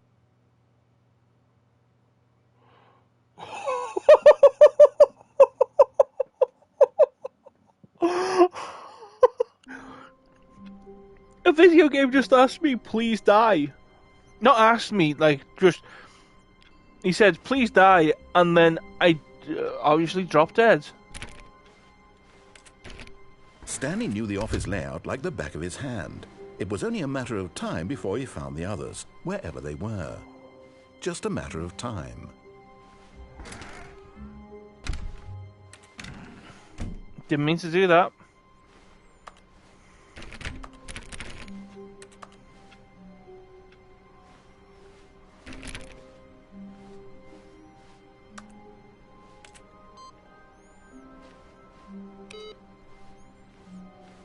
Beep. Oh, that was a doodaloo. Still have a new content. Oh, good. You noticed my sign. Oh. Yes, I have something very exciting to show you. Wait, that sound was you? Wait, that wasn't... It wasn't you last time. You didn't know it was there. You were surprised at the new content first time. Oh, this is different. What?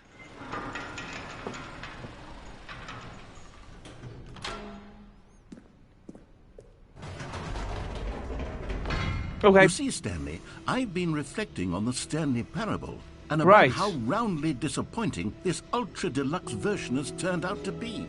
The original Stanley parable was a landmark, and any new content for it should live up to that legacy. So forget this ultra deluxe nonsense. I say we take it one step even further. One step. I'm very proud to announce for the first time ever the Stanley Parable 2.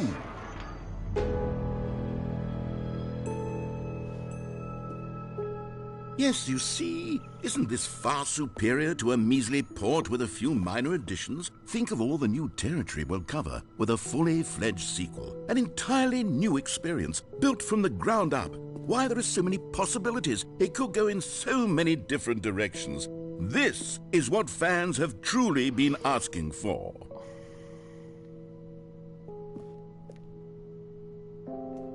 Calling it the Stanley Parable 2 is just so much catchier than Ultra Deluxe, don't you think? Ultra Deluxe? What does it even mean? But the Stanley Parable 2, now that's an artistic statement right there. It's future-oriented. It screams progress and innovation and long-term franchising potential. Did you just... You sounded disappointed with yourself saying that.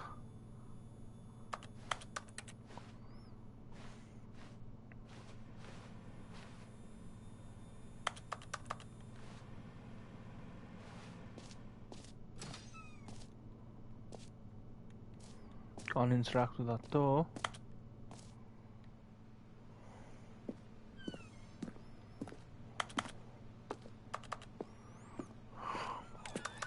What?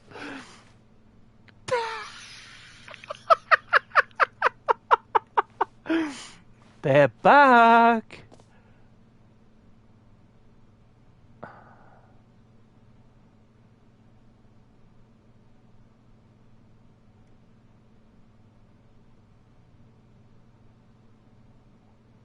Who put John Moxley's finisher in here?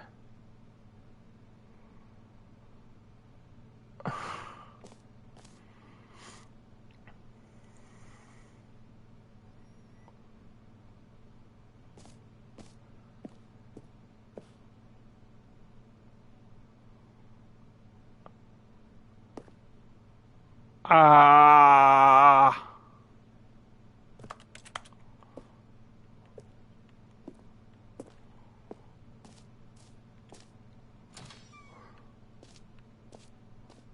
Now, to be clear, I haven't quite nailed down what exactly the Stanley Parable 2 is going to be, but let's take a look at some of the features I've been developing for it. I figure that if I can loosely organize a handful of interesting concepts, that surely the game will sort of naturally spring up around them. It'll all work itself out. Game development is much more of a fuzzy magic than anything scientific or logical, really. I like that one. He took the red marker, me. Sequels are good.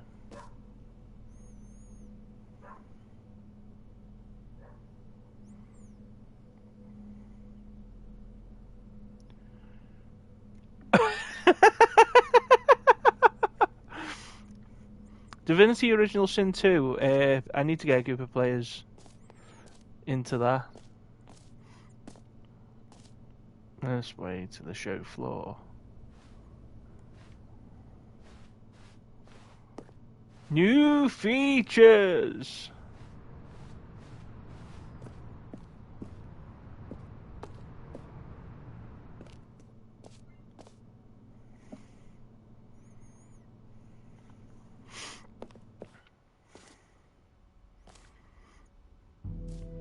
Here we are. Go on, try out some of the new features.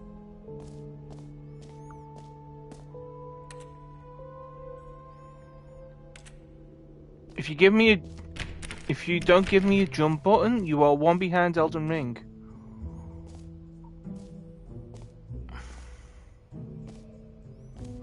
I do have a Divinity 2. Used to play with my dad. We didn't get to the end of it, but would like to have another crack at it. Hear your name in the...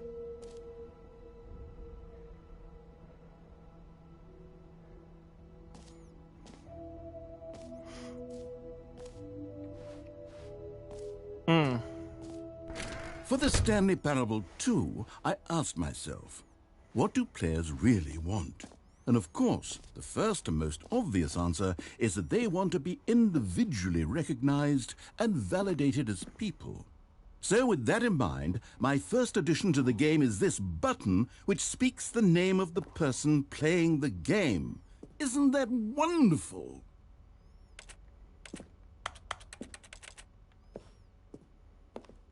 If this says my name, I like the big button too because it's overcompensating. Yeah, I identify with the big button. What's the name of the player that is playing the game? There is no way. Jim.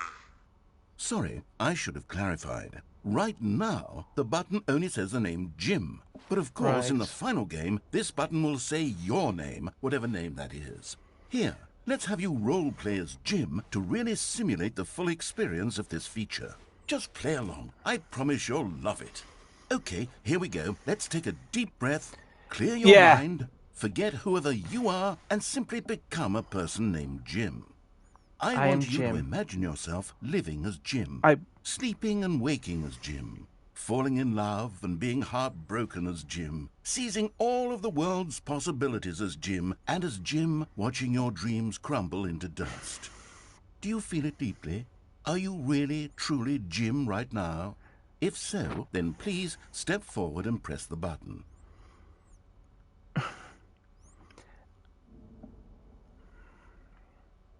I have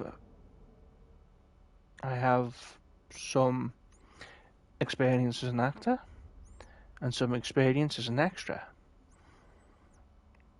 So I can do that. I can be Jim. Because every person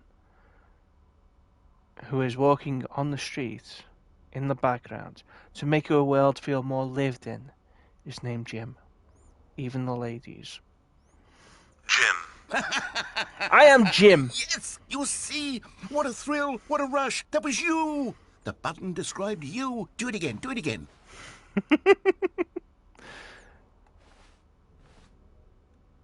I am Jim. Jim. Ooh, it hits even harder the second time. If this were the only new feature in the Stanley Parable 2, it would still be worth the money.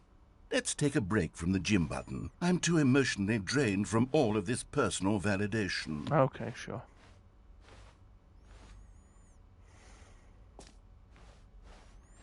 Whoa there, cowboy. Sometimes a person can be too much, Jim. I'm putting the Jim button away. Otherwise, soon you'll start to lose all sense of who you actually are. You're literally taking the gym button. You put the gym button through the floor. You sunk. Jim has no clipped.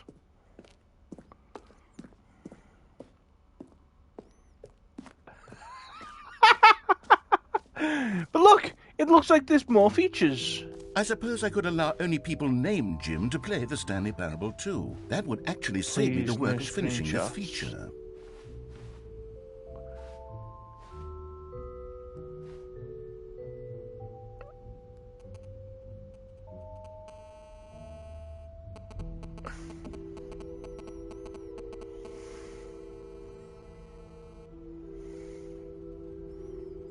Was that from the game? Or was that... Sorry, just taking screenshots. Taking screenshots.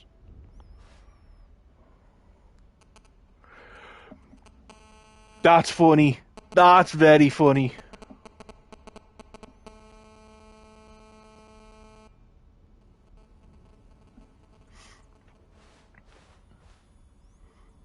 The baby has been seen in this run through.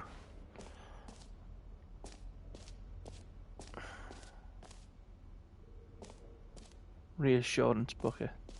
Wait. New feature. I was hoping that would say pre-order. Infinite hole. Okay, I'll be honest, I haven't yet decided on this one. I think that in the new version, the office could use a bit of decoration, like balloons. By all means. But I'm undecided on Get Well Someday and Happy 12th Birthday. Which would you go with? Both are kind of terrifying. Let's see.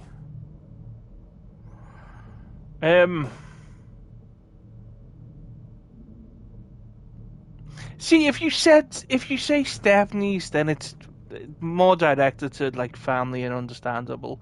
If you just said Happy 12th Birthday.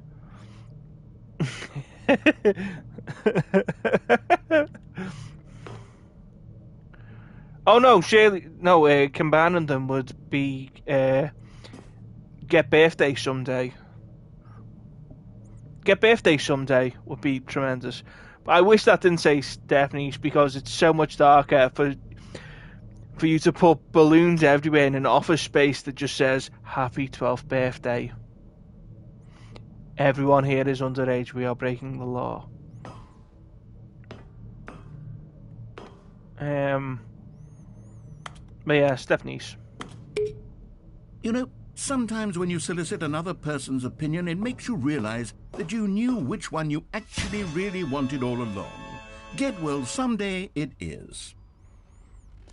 Or actually, maybe I should have gone with... No, I've made my decision. We're moving on. Okay. Stanley, well, everyone in the Stanley Parable is a victim of child trafficking.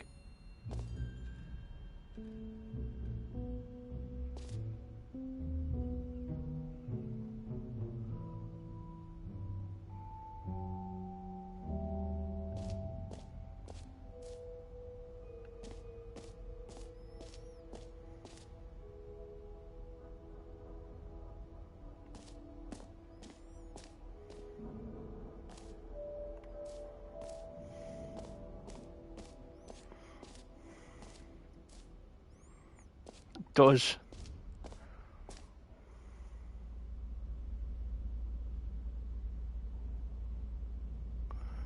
Okay, so this is twice it's mentioned the infinity hole, depth, infinite rim, surrounding area.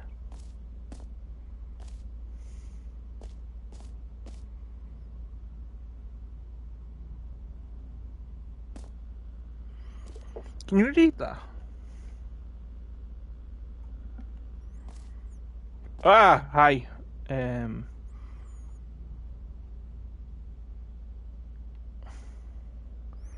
Well, I wonder where this is going. Stanley, here's an idea that I'm truly fond of. It's never been done before in a video game. This is, in fact, a hole that you can fall down forever. That's right. Infinite falling. You can fall until the end of time, if you like. A stunning leap forward for video games as a medium.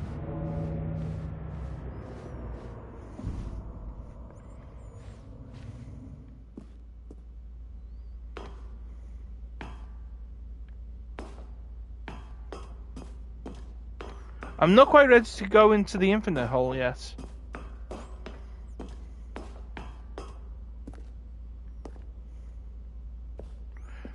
I don't know why I thought I could go up there.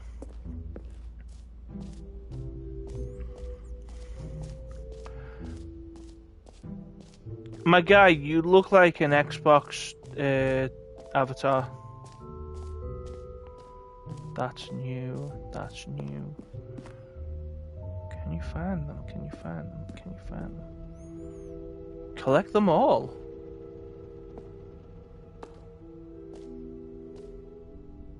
Ah, collectibles. Now it's a real video game. In the Stanley Parable 2, you'll run around gathering up these miniature Stanley figurines. And what's truly innovative is that there will be no reward for collecting all of them. Banjo-Kazooie. The intrinsic joy of watching a number go up. You simply collect all of them, and then you move the hell on with your unremarkable life.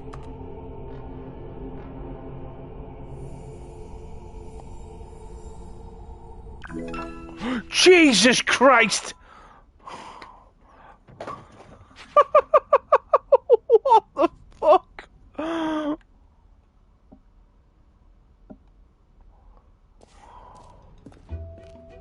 God, it really is the worst when you collect everything in a video game and then they give you a big fancy reward for it. Absolutely tragic. Wait, you've retained the jump circle. You've retained the jump circle. Jump circle's that way. Exit is this way. Oh goodness, Stanley, this is fairly awkward. I hate to do this, but before you leave, you really should go to the bucket exhibit. You see, there's a surprise I was going to spring on you later, and it involves the bucket. And I really do hate to break the illusion, but it's important that you go see the bucket, okay? When have you hated to break the illusion? I'll get out of your hair now. When have you hated to break the illusion?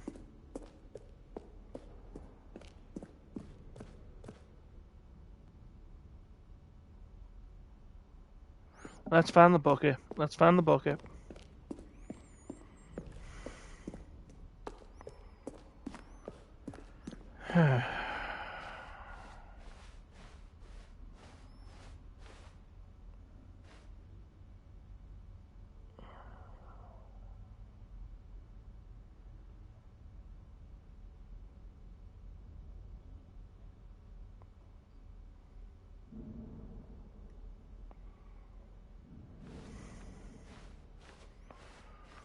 You know, fuck it.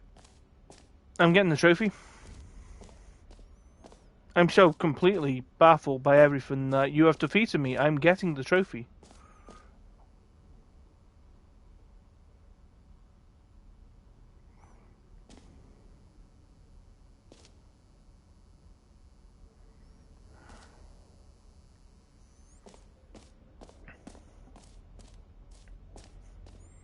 Oh, there's the jump circle.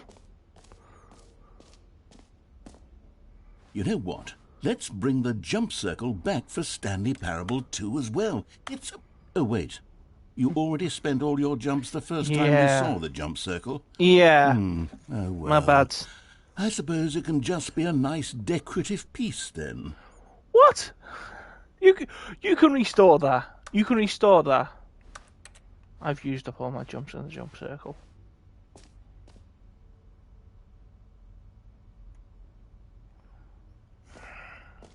Right, bucket. Where was the bucket?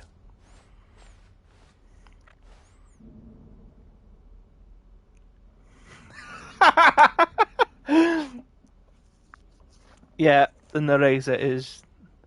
So... B2.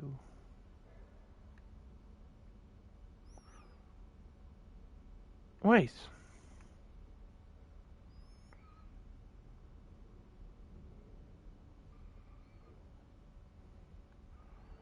So the jump circle's there. Settings where the champion is. Oh, so this is the bucket. The assurance bucket. I thought this was the way I came in. A common complaint of the Stanley Parable was that it was confusing and paradoxical. Was that? It engendered a chaotic sense of reckless despair in those who played it. Well, I'm happy to say that after much consideration, I've engineered a clever solution to this fundamental problem with the game. yeah. It's the Stanley Parable Reassurance Bucket. Bum ba ba ba ba bum ba ba ba ba ba ba ba ba ba ba bum ba ba ba ba bum ba ba ba ba ba ba ba ba ba ba bum ba ba ba ba bum. Contradictions of the Stanley Sorry, I Parable was will feel busy perfectly giving your normal and perhaps even comforting. You reassurance may even come to bucket long for the gentle embrace love it of jarring deserves. cognitive dissonance while the bucket is in your arms. And to be honest, it's a much more convenient solution for me than actually redesigning the game to be less uncomfortable. Can you imagine what a pain in the ass that would be? Yes, the bucket is the perfect solution. Come on, give it a try. Oh my god, this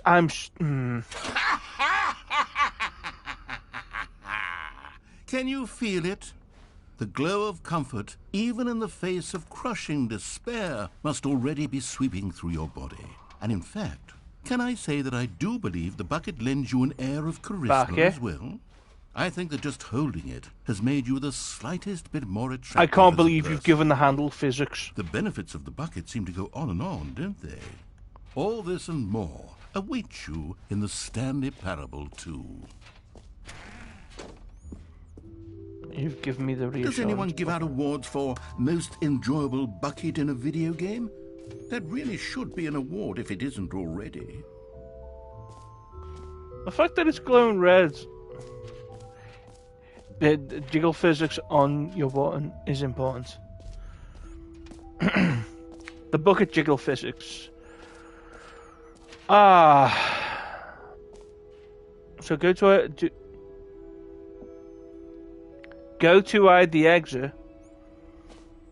Do I get the free trophy, or do I find out what's in the infinity hole?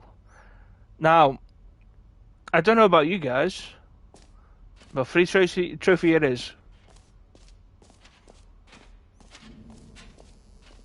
Now, here's something special. You remember that broken test trophy that got left in the game on accident? Well, I'm developing a technology to simply give you the trophy. Yes. You see, you'll come to this lever, and when you pull it, the trophy will be given to you. It's as simple as that.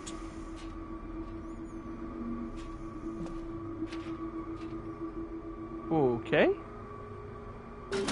Okay, perhaps I should have clarified. This is technology that will exist.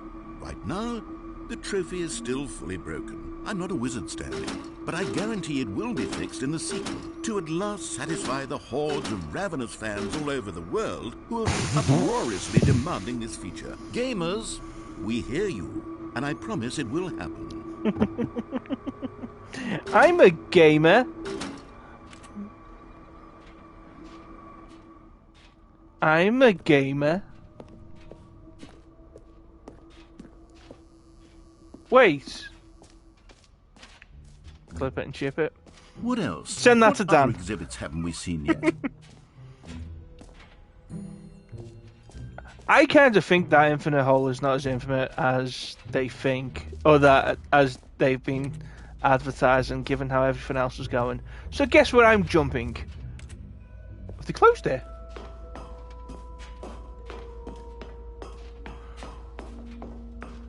Have they closed it? No, they haven't. I think they put a roof on it.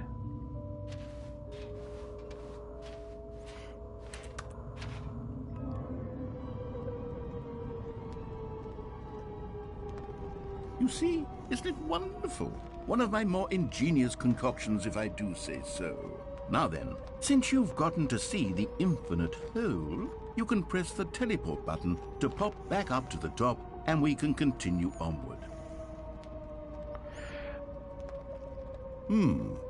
Now, I don't mean to be a bummer, but I do recommend you use the teleport button to go back to the top. Maybe do it on the sooner rather than later spectrum of things.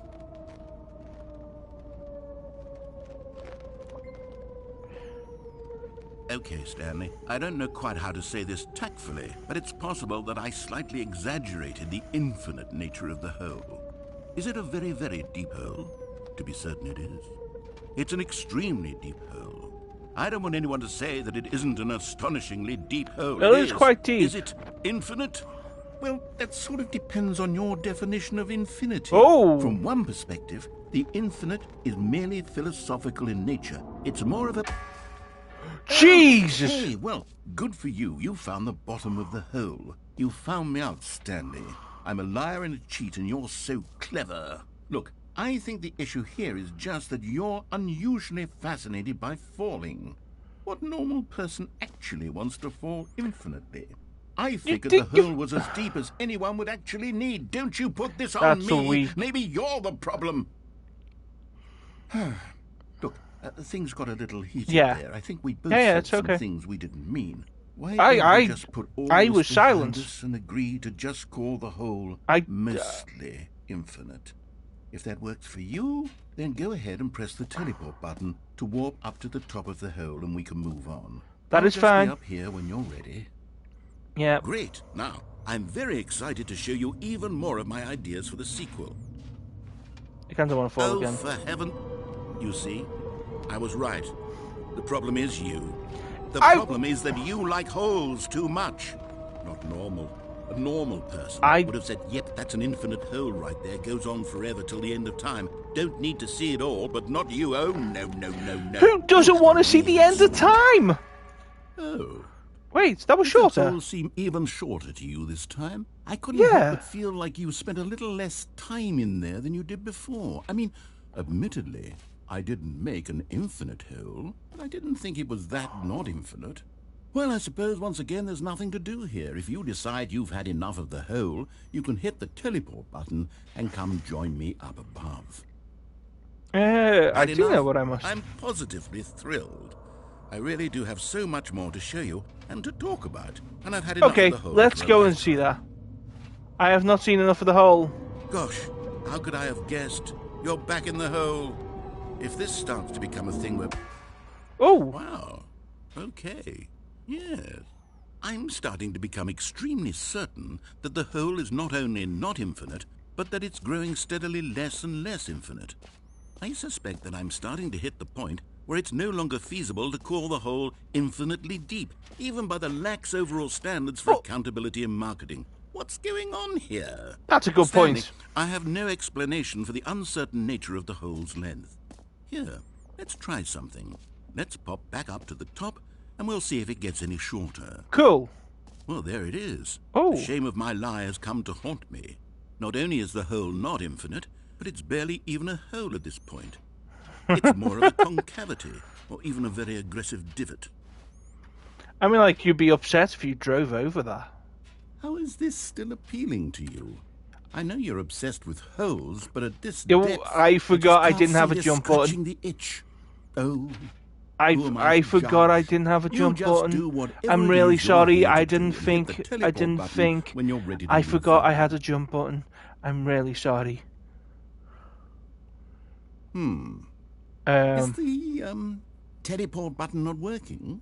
Can you give me a jump button? Sure? Yeah, positive. Well, I mean, I really don't have an explanation. It was working just a moment ago. Try I know. Again. Still nothing. Well, I suppose there is one thing I can do to fix this. Give me a jump button. Goodbye, Stanley. Why? You couldn't bear to be away from the hole, and now you'll get more time with it than you could ever have asked for. It's a win for everyone. Mate, if I get to be roll... with the hole, I get to do literally anything else. Take care, Stanley. You've put me in an old Battlefield game. Don't leave me here.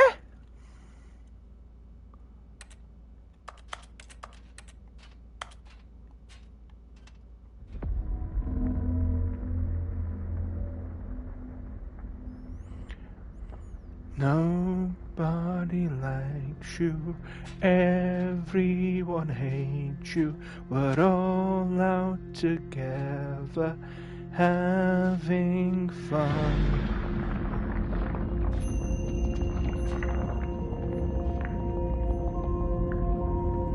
Oh!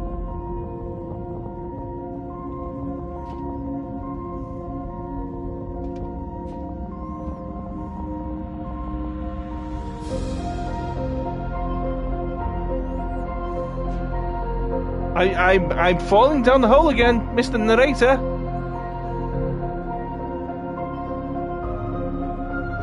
Can you fix the teleport button? My curiosity has been stemmed.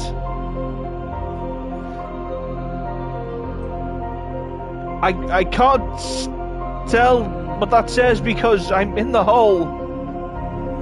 My face is covering my perspective. That's meta if you think about it. Is it still going down? It is still going down.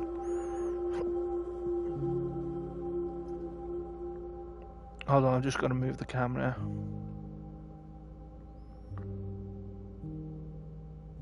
Change your perspective. Oh!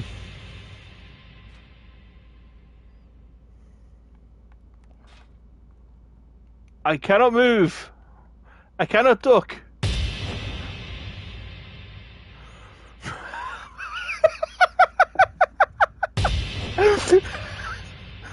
Snake eater. I'm lost in a dream. Wait. Let me just change.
Have we stopped? Oh no, we're still going down. Stanley? Stanley? Hi! Stanley! Jesus Oh, good, Christ. you're awake. It seems you had sort of dozed off. Oh, there, I fell asleep. Drifting away into dreamland. Right. Can't have that, Stanley. Because this hole is just so darn fascinating that I want you to be wide awake for every second. Hi, Matty. Welcome to the You don't stream. miss a I was single moment. lost. So how about if I just pop in from time to time and wake you up to keep you really, truly focused on the hole? From the looks of things, you and I will have many, many years I just took a here in trip. this hole, and I'm looking forward to all of them. Stay alert, Stanley. I'll be back. Toodle-pip. And sleep.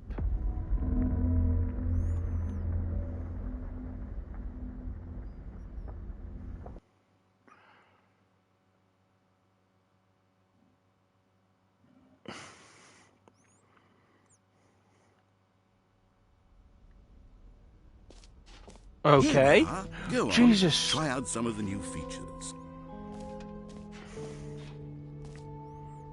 Office decorations I've done, collectibles I've done. Wait, if I go back into the collectibles, the bucket is very reassuring.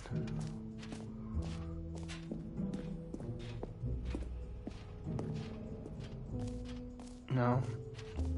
It's not there again.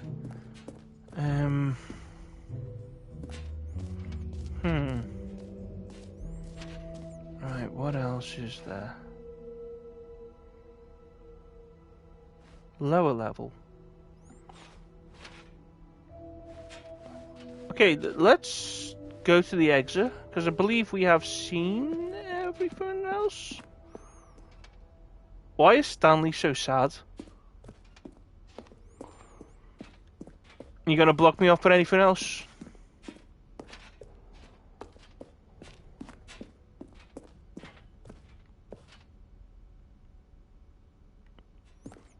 Jesus Christ.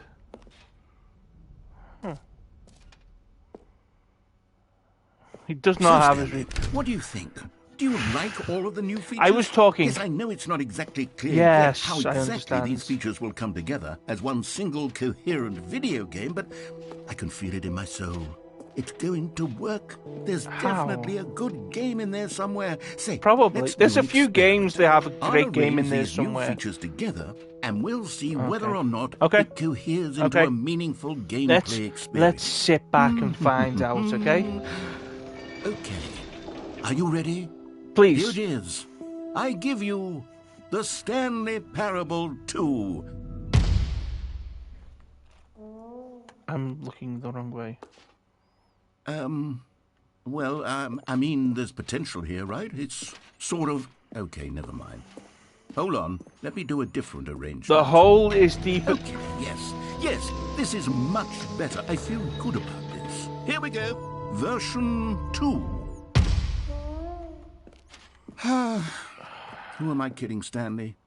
This isn't a coherent video game at all. It's a lot of gags. And I do very much enjoy creating gags, but they don't add up to anything. I wanted more than anything to create a sequel that would capture all the magic of the first game. I wanted fans to love it. No matter how good these gags are, they won't stand on their own. They would need the structure and the gameplay of the original. Wait, maybe that's it. I can take the original Stanley Parable and simply, well, insert a few of my new features into it. Tastefully, of course. With respect. With care for the vision and integrity of the original game. Would it possibly work? I suppose it could. But it would need a really, really tremendous title screen. A title screen that says with bold and uncompromising conviction, This is the Stanley Parable 2. Let me see if I can whip something up. All right, perfect. Go ahead. Take a look. Go on. Go on, by all means.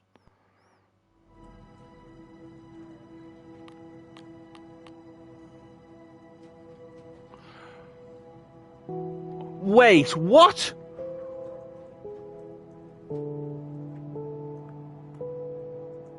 There's no way.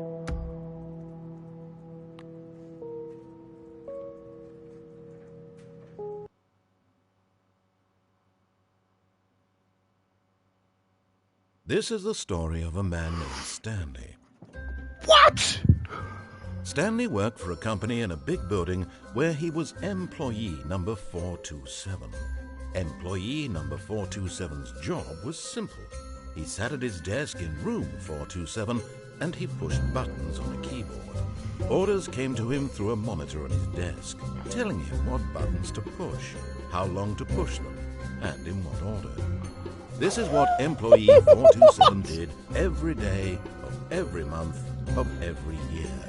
And although others might have considered it soul-rending, Stanley relished every moment that the orders came in, as though he had been made exactly for this job.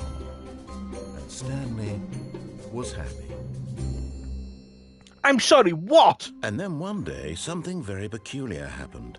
Something that would forever change Stanley. Something he would never quite forget. He had been at his desk for nearly an hour when he realized I cannot that not one single put into my mind if this is a unbelievably good joke to give him instructions, call a or meeting, an unbelievably good opening to a game. Never in all his years at the company had this happened. Why This am I complete stuck thinking it's both? isolation. Something was very clearly wrong. Shocked, frozen solid, Stanley found himself unable to move for the longest time.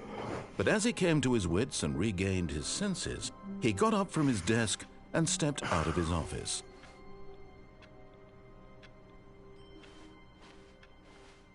All of his co-workers were gone. What could it mean?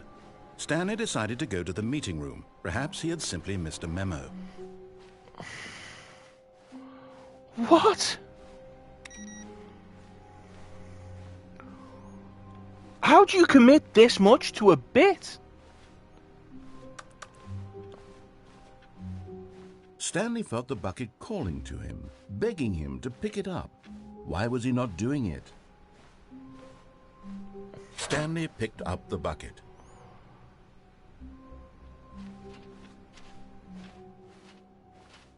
Bucket physics is still there, 10 out of 10. Stanley clutched the bucket tightly to his chest and entered the door on his left.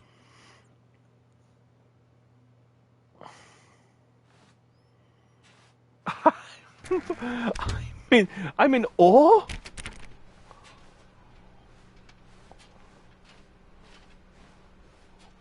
What? Still no one was here. Stanley needed the bucket's warmth and comfort now more than ever.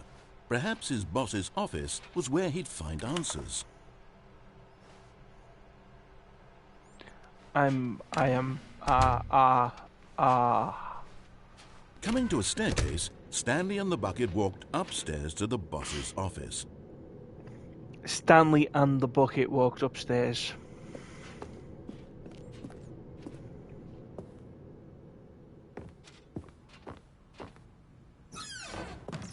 Right, and...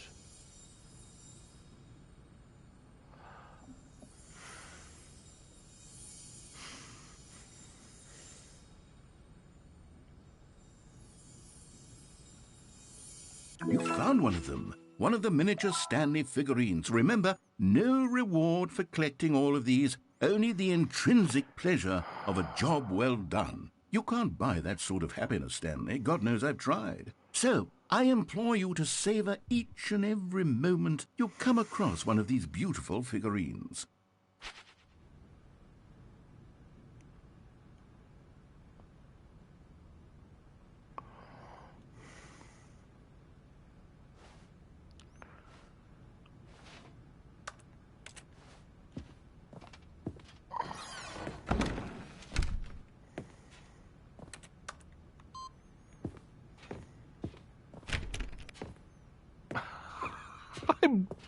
I'm dumbstruck. Into his manager's office, Stanley was once again stunned to discover not an indication of any human life.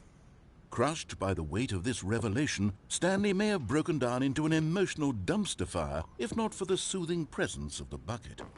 I mean, Now, that's all in true. his darkest of hours, did the bucket's warmth and guiding light pierce the dark clouds of confusion and chaos.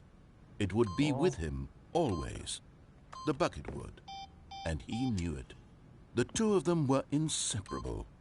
At this point, Stanley was so absorbed in the tender spiritual connection he shared with the bucket that he didn't notice the keypad behind the boss's desk. Nor in his bliss of simply being near the bucket did he have any notion that the PIN number for the keypad was 2845. Oh, it's so close.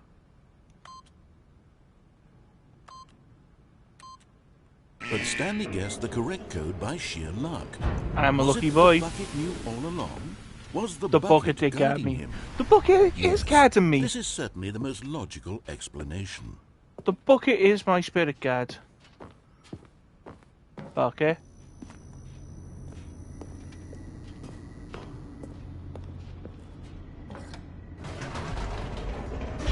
Thanks for putting the light back on. Much appreciated. The elevator raced downward, plummeting towards an unknown fate. It would be all Stanley could do to keep himself together, if not for the bucket. Soothing him, comforting him, reassuring that in this darkest moment of uncertainty, he would be all right. The bucket is here for you, Stanley. Everything will be fine. I hate that the Stanley and the electrical bucket walked snap. straight ahead through the large door that read, Mind Control Facility.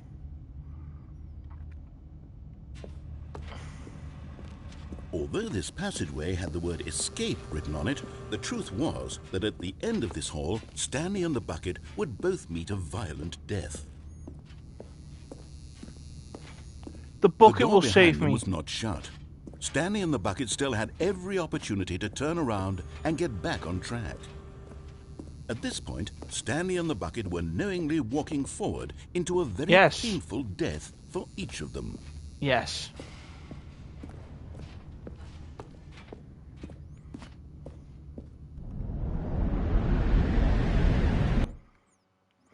Infinite hole.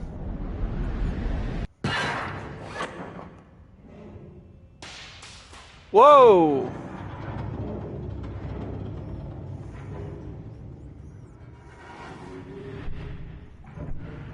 As the machine whirred into motion and Stanley and the bucket inched closer to their demise, Stanley reflected on how meaningless the bucket's warmth and comfort had turned out to be. To be sure, it puts the mind and the soul at ease to embrace the bucket, but what use is a sense of ease when you're about to be crushed to death? This is what Stanley thought to himself, and he sort of kicked himself for wasting so much time carrying a bucket everywhere. Farewell, Stanley. Bye. Later. And come at me, bro.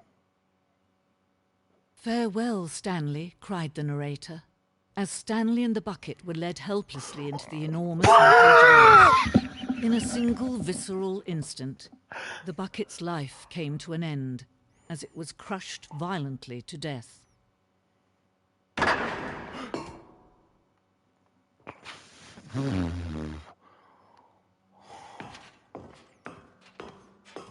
Oh my god. I'm in love. It was a shame, the death of such a magnificent bucket. It's true that all buckets are radiant in their own way, but this one stood above the rest. It was a glorious bucket to behold. Look, my bucket's gone. My bucket's gone. You've taken my bucket from me. Bitch!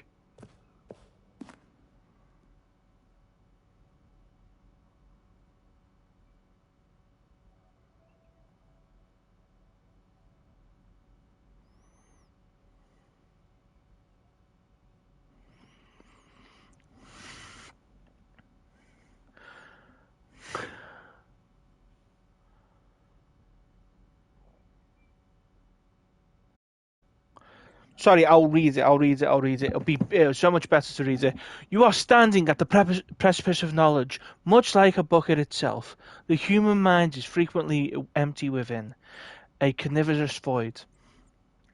But, through use of the exhibit in front of you, the mind becomes full and enriched and substantiated. Knowledge of the bucket and its history is the only true knowledge we really have.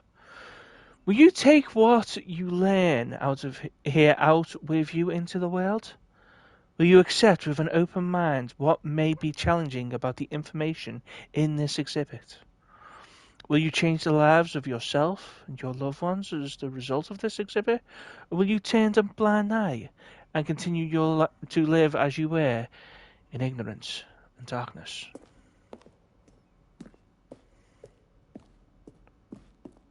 Can you see how arrogant it was for Stanley to take a bucket like this and to claim it for his own? Can you see the hubris that blinded him? Can you see that the bucket is far more noble than Stanley will ever be in his short life?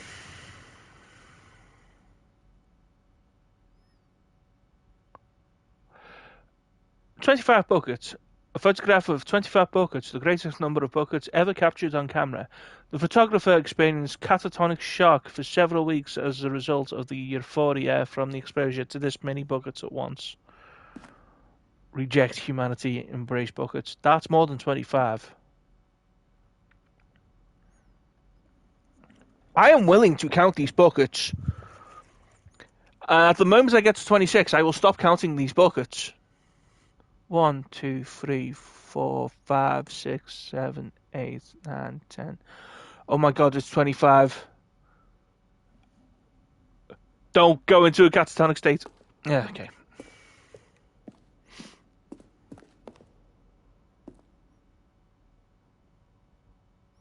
Inferno Booker. A replica of the Inferno Booker, which I had to try.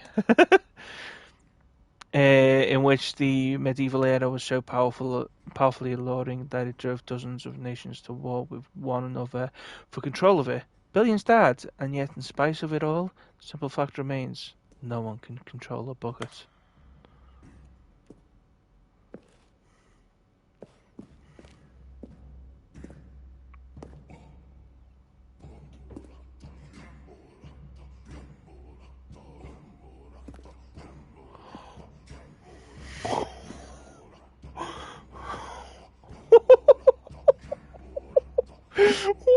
What?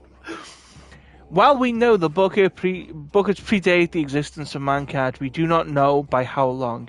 This cave drawing depicts early man's discovery of the practical uses of the bucket, by which time the bucket had already likely been around for several millennia.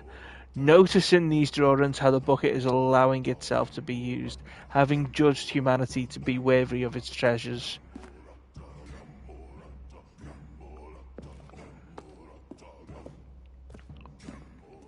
I'm foaming at the mouth.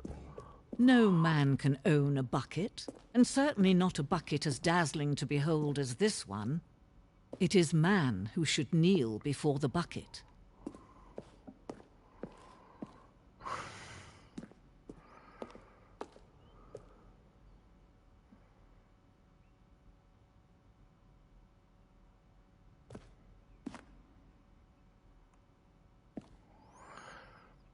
The hanging bucket. This piece symbolizes the necessary relationship between bucket and humanity. However clear our grasp of the bucket may be, there is yet more that is always out of reach. This distance, inevitably, is for our own good.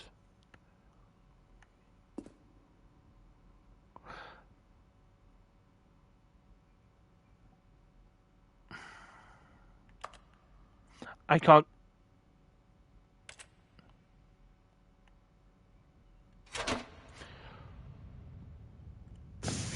I feel like the dumbest person there is ever. Something we can do. Something we can do together, you and I, that will right this terrible wrong. Please. Let Stanley die. Let him be crushed by the machine. Don't reset the game. Don't give him another opportunity to run off with another beautiful bucket. We can save the world's buckets from their treatment as tools and implements if only we let Stanley die together. The bucket by all means. Take place as ruler, as leader, as commander of a new world, a new vision. Leader bucket!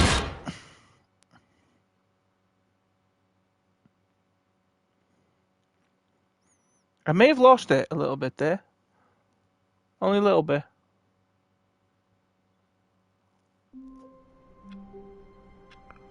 All hail Gender Trash, Commander Bucket.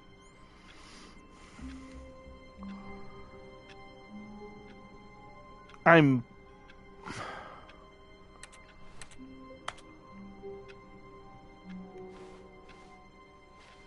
Stanley knew the office layout like the back of his hand.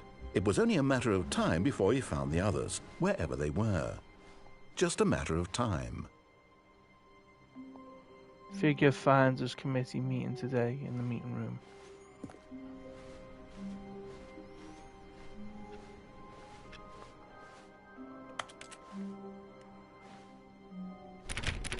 The new content doors disappeared. I forgot the bucket, didn't I? Object permanence is a hell of a thing. Stanley lifted the bucket into his arms, and a wave of comfort rushed over him. Stanley clutched the bucket tightly to his chest and entered the door on his left. You know, if I ever want to let like family and friends know how blind I can be, I'll just show them this and how much I've walked past the bucket. Going to the right. This was not the correct way to the meeting room, but Stanley had felt the bucket calling to him, telling him that the employee lounge was simply the place to be. And here it was. Had the bucket turned out to be correct? Was this better than the meeting room? Yes, Stanley thought to himself. Yes, perhaps it truly was. How insightful the bucket turned out to be. I am lost on just so No, many levels. Never mind. The bucket was wrong. Oh, Stanley say took that the about door the on his bucket. left to go back to the meeting room. I've not been through And this so way the yet. two of them detoured through the maintenance section and walked straight ahead to the opposite door. Meep.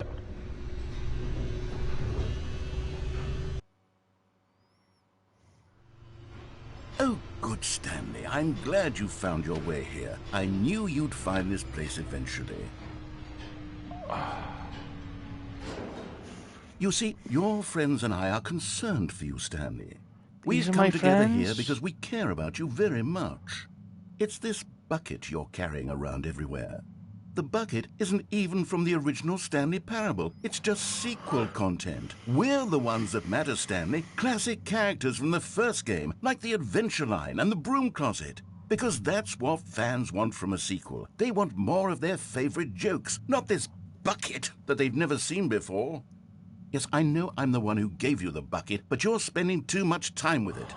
Don't you want another story involving the Adventure Line? We could make the Adventure Line go somewhere new. Yes, Please, yes, by all that's means, what the fans send want. the. Let's do it. Please, that's Adventure Line in row. Whee! Look at that wacky line. Who knows where it'll go off to next? Oh, and it played some silly music as well. Please do. Yep, I remember the silly music. Now, this is what the Stanley Parable is all about. Why is Don't your you timing remember so all good? those great jokes from the original dialogue? Also, Stanley is addicted to drugs and hookers. Yes, it's as classic now as it was back then. Let's do it for the fans, Stanley. Let's give them more content exactly like this. But if we want to do that, you're going to have to give something up.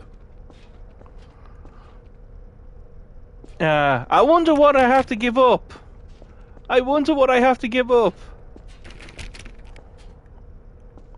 I do not want to give up my bucket. Why have you made me attached to a bucket? Oh, this is a dark place for the Adventure Line to go.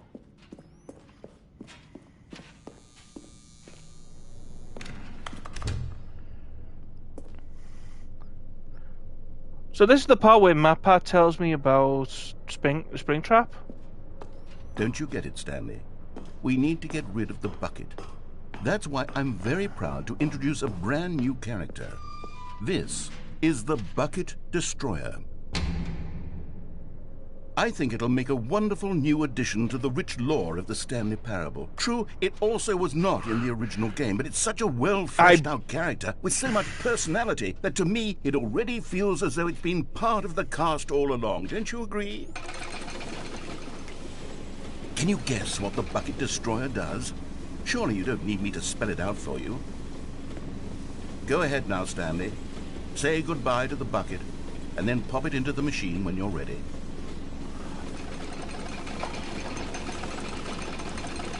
Now listen to me. It's crucial that you give it the bucket. I don't know what the Bucket Destroyer will do if it can't destroy your say bucket. goodbye to the Destroying bucket. buckets is all it knows. That is its singular personality trait.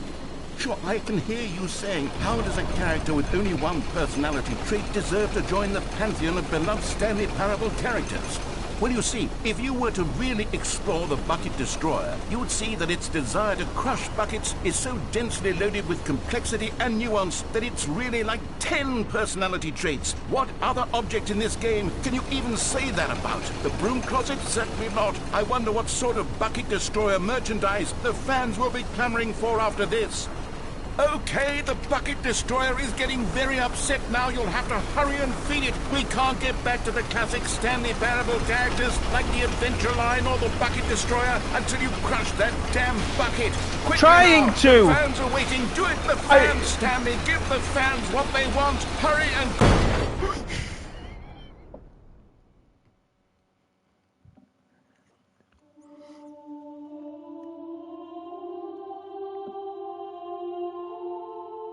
The Bucket Destroyer, my prized creation. You had so much potential. We were going to do such marvelous things with you, tell such spellbinding stories about you. All of it squandered now. Goodbye. New friend, for the moment in time that you were here, you were magnificent.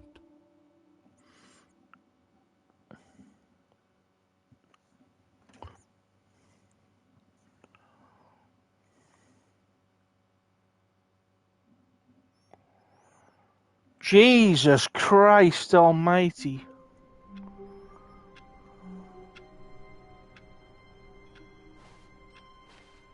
Wait, Stanley thought to himself. Am I sure that the orders stopped coming in? How is that possible? They never stopped. Surely I was mistaken. No, the orders were still missing. For now. No, I'm going to continue on. I am... What? Wait, I've got an idea. The confusion and the chaos all seemed to melt away as Stanley embraced the bucket. Is this still doable?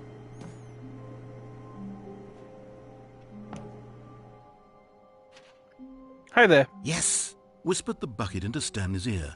We've done it. We've escaped from that dull office and that pesky narrator. At last, out here in the white void, we are alone. Now, and for the first time, I can reveal to you my true self. Go on. The bucket began to tell Stanley of its life and its history. I'm of interested. the countless wars it witnessed, Tell me. desecrating the land and lives of untold numbers of innocent humans, and the bucket's own complicity therein, of sadness and regret, and the many years it spent dwelling on the actions it might have taken to curb the madness and the decay, if only it had been stronger, of hope and redemption, and its crusade to uplift the stock of life for the common man, to manifest justice where none existed, and the bittersweet reality of time, to see one's dreams and wishes met halfway, meted out in parcels like charity, and abandoned as soon as the warm glow of inspiration begins to dim. The opportunities to do so much more. There was so much it could have done, perhaps, the bucket wondered to itself. Perhaps, if it had seen its own darkness with a clearer perception. This was way too much for Stanley. What are you talking about? He screamed. You're a bucket! To this, the bucket furrowed its brow. No, Said the bucket. not since the evil wizard Gambhorata first ensnared me in his machinations as payback for the sacred amulet I stole from his treasured vaults. I was young back then and could not conceive the ramifications of... No! Stanley screamed even louder this time. This is stupid! You are a bucket! This is so stupid! Why are we even doing this? As Stanley screamed and screamed and screamed, the bucket revealed its true form, transforming into a mighty beast of untold power, its fangs glistening like...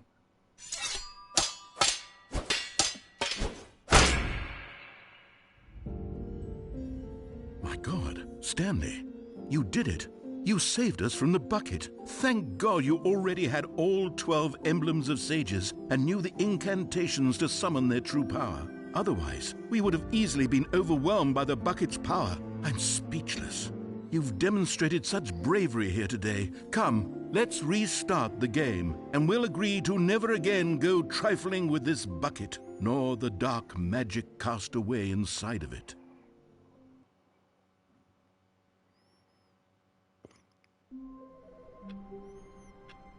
One moment.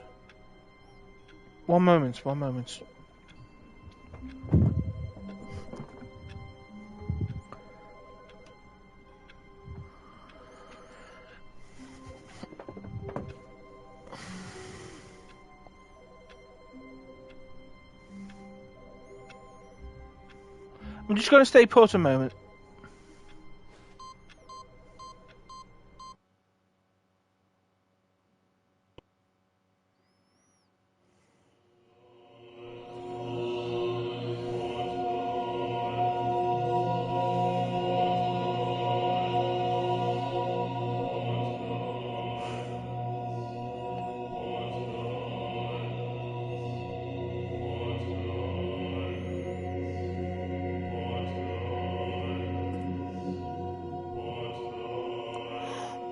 I've just realised what you were saying.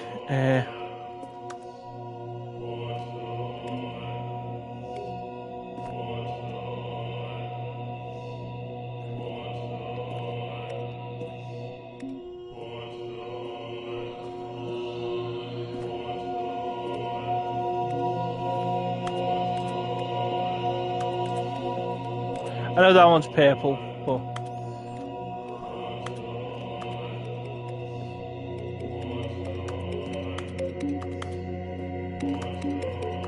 Wait, they're relighting up.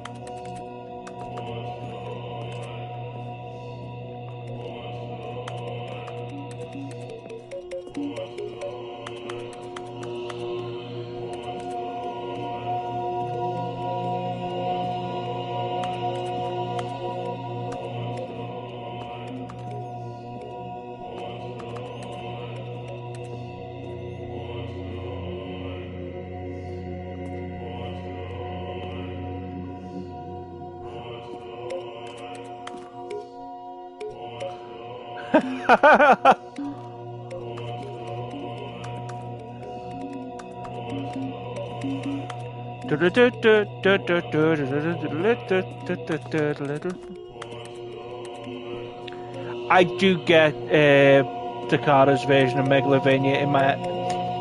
Because I'm a lyrics guy, I can hear Emma singing whenever I listen to Megalovania.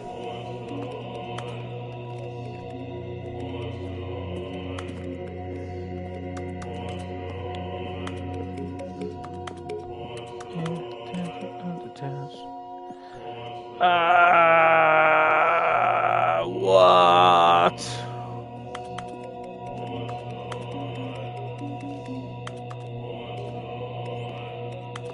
Although I wish I could remember the lyrics to their cover. But to be fair, you can forgive me for being a little bit overwhelmed.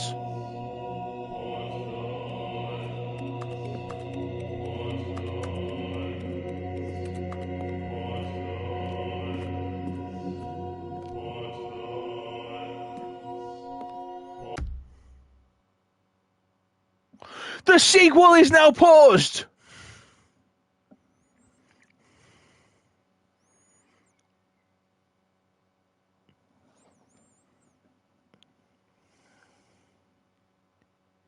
The sequel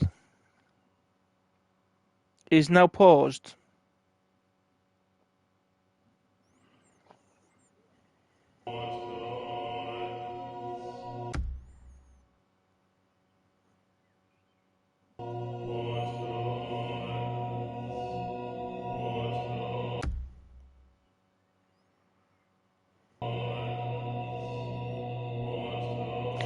Thank you very much, Maddie Wants Dash, for the follow.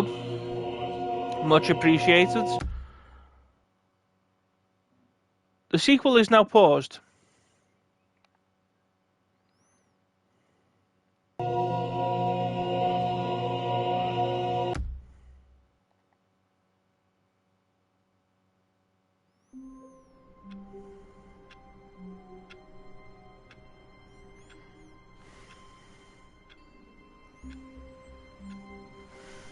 Wait, Stanley thought to himself. Am I sure that the orders stopped coming in? How is that possible? They never stopped. Surely I was mistaken. Warmth spread through Stanley's arms. With the bucket in his arms again, he was home.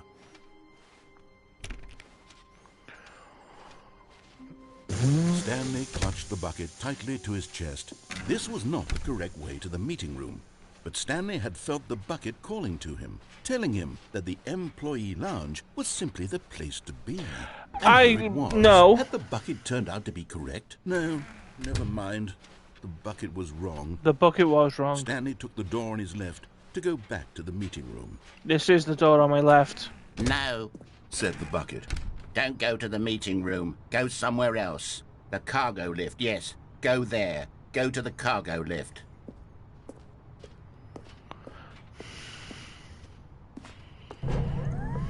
Good, said the bucket.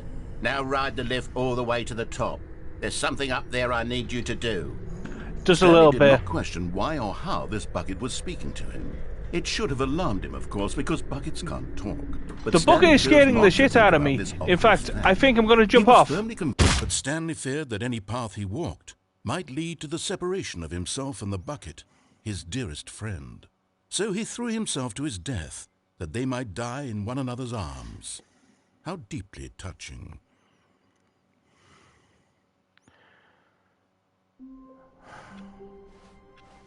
Even now, Stanley's office was a distant memory.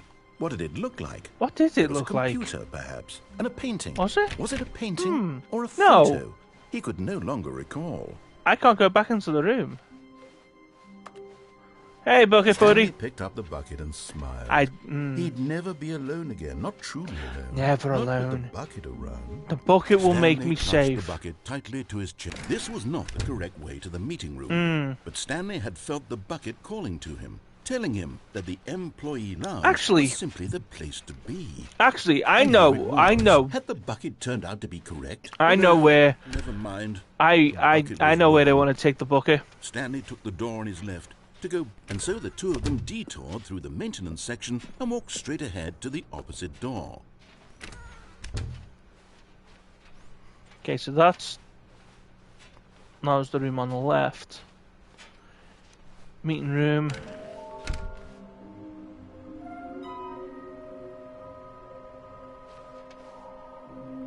Bottom text.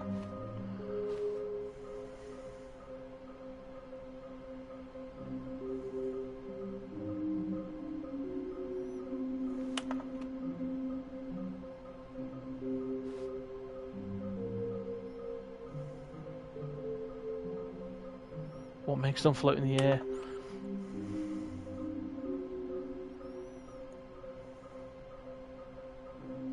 Fig leaves.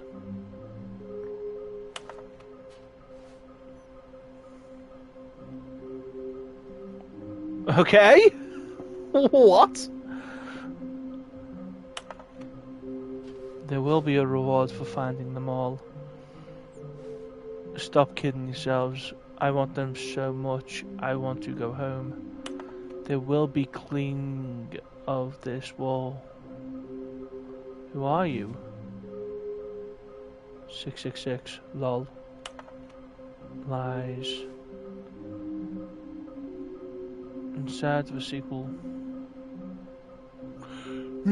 What? What? Oh, hold on. Somewhere both red and blue, near by a fireplace. Stairs. Something to do with stairs. A large room. Lots of boxes. Is this some kind of game? There must be a point to this. Gotta collect them all. 5.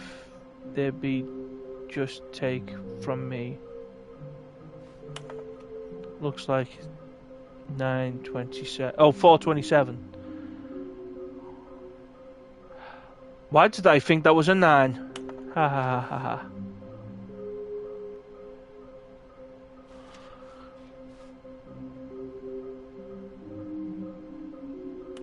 Need more planks.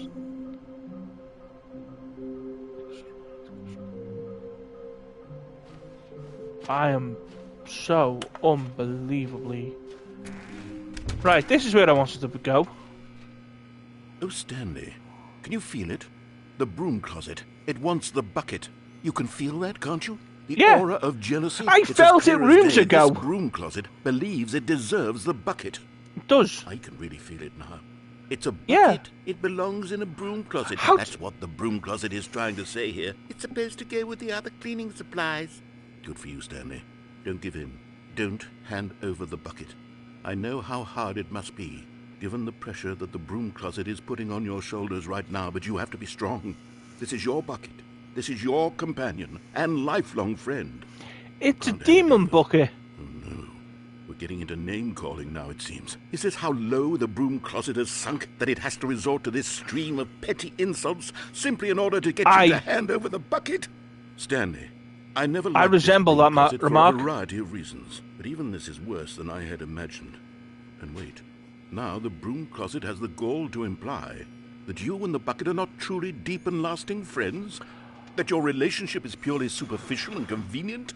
That your life is so banal and meaningless that you'd feel the same sort of kinship towards any inanimate object which happened to lay in your path in an even partially enticing manner? Well, I never. Go on, Stanley. No. Lay into it. Really tell the broom closet off for its demeaning comments.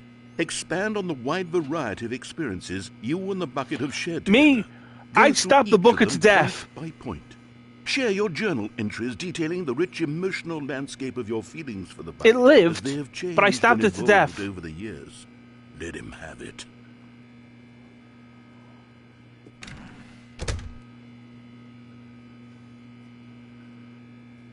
Okay, I've got you something which I think will help settle this debate once and for all. Here we go. There. Now it's settled. No more debate, no more discussion. Take a hike, broom closet, with all your meandering philosophical diatribes about the nature of cleaning supplies and their relationship to broom closets in the natural order of things. Oh my god, the commitment to the bear. All right, I've got a second sticker back here, and I'm going to slap it on as well because I think it's appropriate. You see?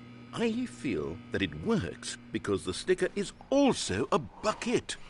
That bucket way, sticker. if you're ever unsure whether the thing you're holding... Coming to a staircase, Stanley and the bucket walked upstairs to the boss's office.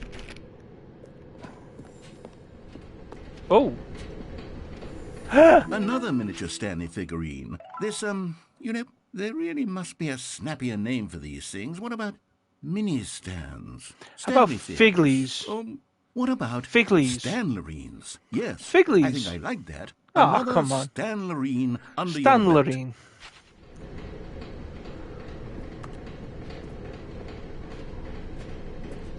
That's so But jarring. Stanley just couldn't do it. He considered the possibility of facing his boss, admitting he had left his post during work hours. He might be fired for that. And in such a competitive economy, why had he taken that risk? All because he believed everyone had vanished? His boss would think he was crazy. And then something occurred to Stanley. Maybe, he thought to himself, maybe I am crazy. He looked down at the bucket in his arms. Am I crazy? He asked the bucket. The bucket returned his gaze, but said nothing at all. The bucket says property of Stanley. Usually the bucket is a source of guidance and wisdom for me in difficult times such as these. He held the bucket close, yet felt none of its familiar reassurance and comfort. And that's when Stanley realized, this isn't my bucket. It's just a normal, everyday bucket. Someone else's bucket, perhaps. How did I end up with someone else's bucket? This is all terribly wrong. Surely no good would come from this. Who knows what sorts of bizarre hallucinations Stanley might experience. You've taken my bucket away. It said property of Stanley. It had to be my bucket. Indeed. Now he noticed that the rooms were repeating, which was, of course, very odd. Yeah, but the bucket's gone. That's even odder. Oh, gracious, oh. He exclaimed. Without my bucket, I've gone truly mad. Where is it? I must find it. Far off in the distance now, he heard it, calling to him. Stanley! Stanley, it's me, the bucket. Could it truly be? He rushed forward from room to room, passing by one bucket after the next. None of them were his. None of them were his special bucket. I hadn't realized the buckets were... He had to find the bucket. He had to return to his old friend. It was the only way to truly restore his sanity. And then suddenly, he froze dead in his tracks. He knew where the voice of the bucket had been coming from. The real bucket was inside of him all along. It was incredibly painful. Stanley doubled over in agony and blacked out.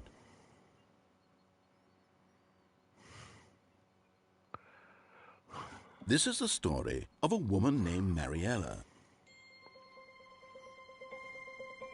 Mariella woke up on a day like any other.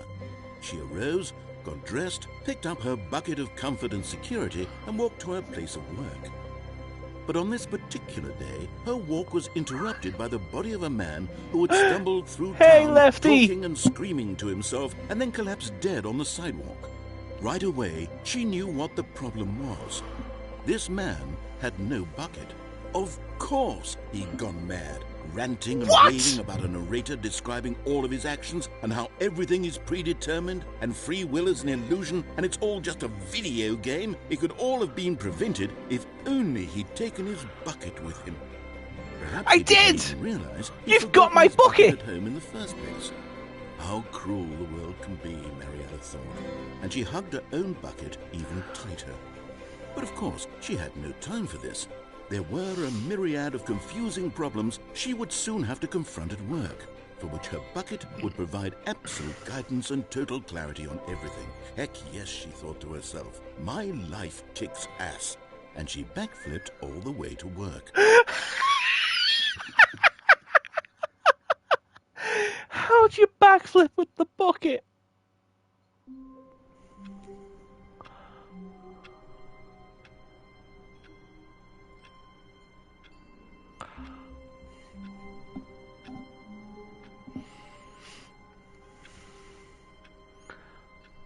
Backflip.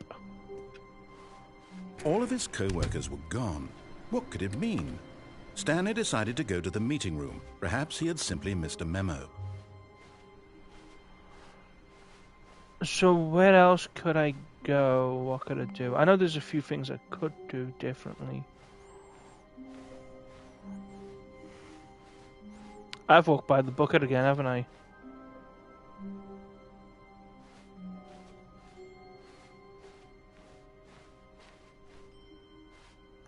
That layout's different. This layout's different, isn't it?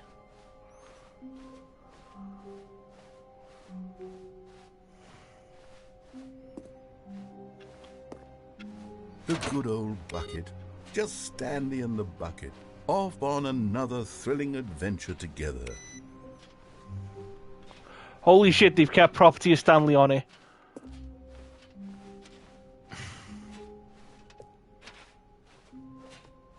This is a different way, isn't it? Stanley clutched the bucket tightly to his chest and entered the door on his left. This was not the correct way to the meeting room, but Stanley had felt the bucket calling to him, telling him that the employee lounge was simply the place to be. And here it was. Had the bucket turned out to be correct? Am I Was this losing my better than the mind meeting here? room? Yes, Stanley thought to himself. Yes, perhaps it truly was. How insightful the bucket turned out to be. Am I losing my mind? Was that layout, like that map to the choices Truly, of the two being here doors, with the bucket different? was a grand adventure. Stanley reflected on all they'd been through together. First, walking through the door on the... No, never mind. The bucket was wrong. Stanley took the door on his left to go back to the meeting room. No, Said the bucket. don't go to the meeting room. Go somewhere else. The cargo lift, yes. Go there. Good, Said the bucket. now ride the lift all the way to the top. There's something up there I need you to do. Stanley did not question why or how this bucket was speaking to him. It should have alarmed him, of Possibly. course, because buckets can't talk. But Stanley chose not to think about this obvious fact. He was firmly convinced that the bucket had spoken to him, and he unthinkingly did whatever the bucket asked.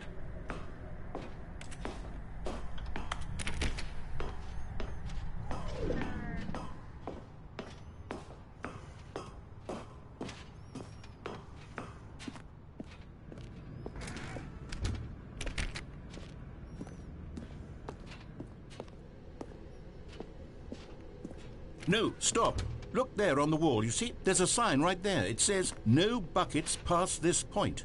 Stanley, how could you think it was okay to bring the bucket here? Unless, what if the problem is that you actually don't know what is a bucket and what isn't a bucket?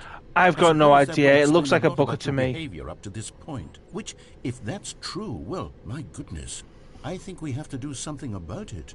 This misunderstanding could have dire consequences on the entire rest of the game if not addressed really? quickly and properly. Okay, So let's do it. much of the impact of the story is dependent on your understanding of what is and isn't a bucket. Understood.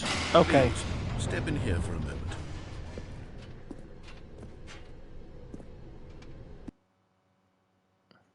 Okay. I'm getting Now then, I'm going to run you through some test scenarios, and Okay. you'll tell me whether or not the thing I'm showing you is a bucket. Simple enough, right? This should tell us everything Sure. we'll ever need to know about Sure, what sure, is sure. or is not a bucket. Okay, let's begin. Okay. Item Yes. 1. Buckets. Is this a bucket? Yes. Incorrect. It is a hologram of a bucket, not an actual bucket.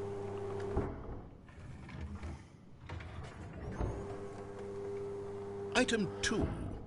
Is this a bucket? It looks like a bucket to me. Incorrect. It is a 3D printed recreation of a bucket, not an actual bucket. Ah, okay. Okay, okay.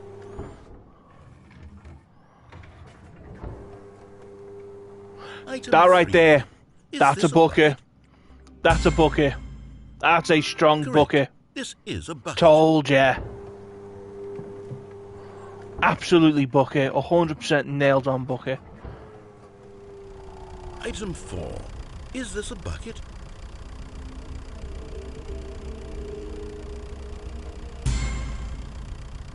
Correct.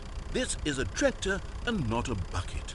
To be honest, I just sort of put this one in here as a gimme, but I was starting Thank to get you. concerned that even this might be too much. I for got you. 2. Thank you I got for 2 not out of making me 4. look A like an idiot. 50% Okay, race. next one.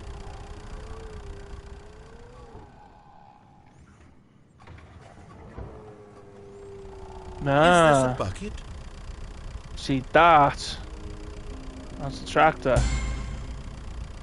Incorrect. This is a bucket.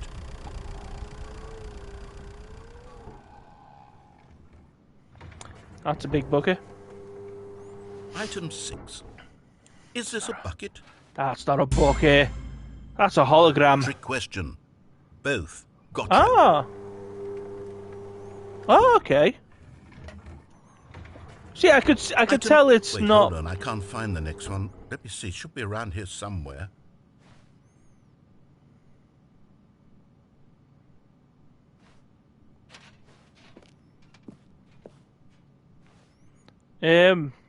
Not a bucket. Yes. Thank you. There's nothing here. Yeah. Of course it isn't a bucket. We both know full well that nothing isn't a bucket. Wait, when I say nothing isn't a bucket, that makes it sound like I'm saying everything is a bucket. which of Everything course is happens not to be a true. bu- Unless- No. Is that what you think? Answer me Maybe. straight, Stanley. Are you trying to tell me that you believe everything is a bucket? If you try hard enough, everything is a bucket. You know what? I'm too confused to even sort it out. I've lost all sense of perspective. What is a bucket? What isn't a bucket? Mere moments ago I could answer these questions with confidence. And yet now I'm somewhat adrift. If you Do try any of us hard know enough, what a bucket is? anything is a Am bucket. I a bucket? I am a bucket. Stanley, Yes, I can't you keep are. doing this. I'm losing myself, and myself was all I ever had to begin with. You. I'm afraid the bucket is threatening to tear our relationship apart. I can't have that. I'm sorry. But I'm going to erase all buckets from the game entirely. Don't do Okay. that. Here we go.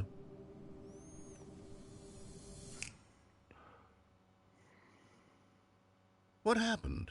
Is everything gone? Why did Everything's a everything disappear? bucket! Wait, Everything's a was everything a bucket? Yes! Every single thing in the game was a bucket. Oh my God, I had no idea. How could... Except me. I'm not a bucket after all. And you, Stanley, you're still here. You're not a bucket either. Oh, this is wonderful news. We're not buckets. Yes, I actually feel much more at ease right now. It's delightful to get some clarity on that issue, but it doesn't change the fact that we haven't got a game. So, tell you what, I'll reset everything and we'll Please put do. back all of the buckets, okay? Okay. And we'll know that it's all a bucket. But if you It run is into all a anyone bucket. else, maybe don't mention that. Who knows what that information might do to a person? All right, here we go. Oh, it's done something to you.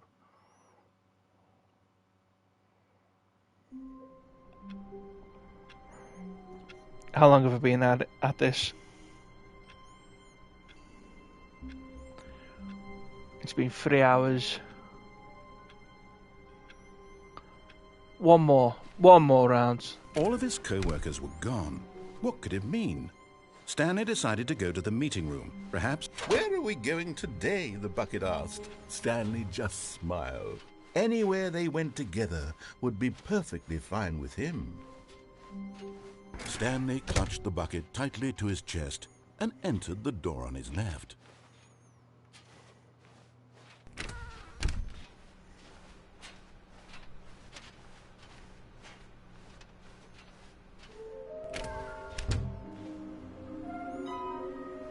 Trust the completionist instinct. Why wouldn't they just tell us something will happen? This investigation, this room, they feel pointless, to be honest. Ideas. Weird spinning figurines. Maybe we are the collectibles. Shut the frick up. Yeah, I'm missing 3 now. Nearby a fireplace, somewhere both red and blue. A large room locked to boxes.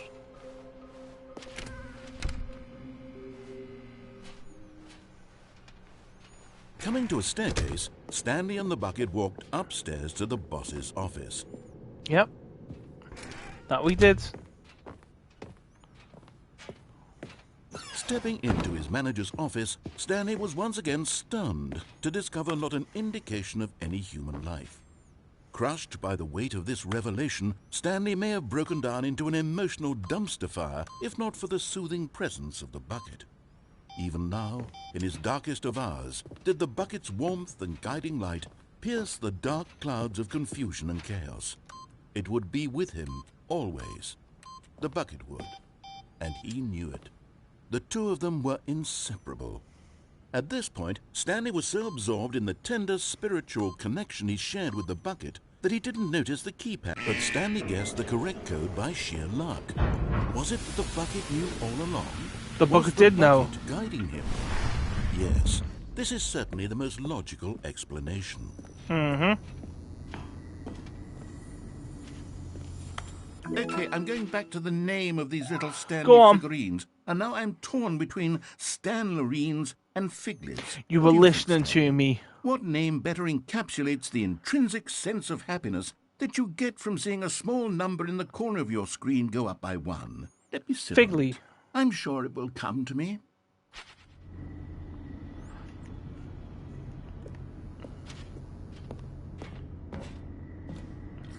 How did I miss that before?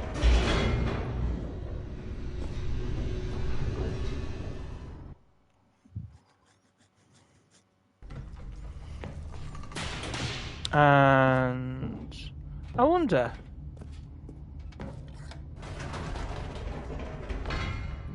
Wait, Stanley said to the bucket. Can we go back up? When I was pressing those keypad buttons, there was something very intriguing about the number 3. I want to go back so I can try pressing the number 3 again. The bucket said nothing. I had never pressed the number 3 before. Not even in the original.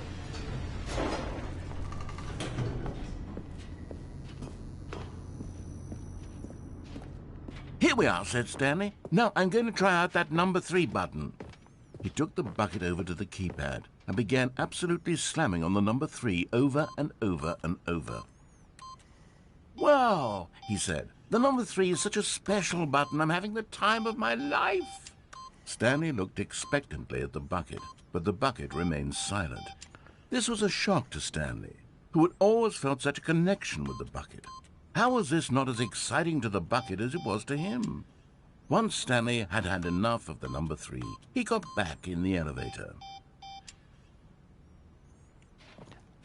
I don't know why, but I thought that was going to be something pretty neat. Which is why I'm going to do it again.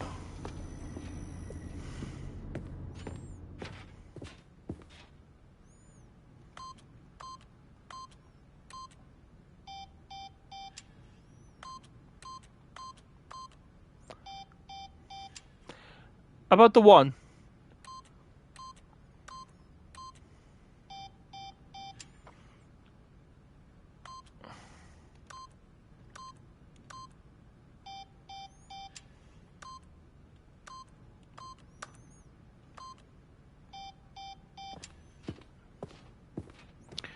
I stand defeated.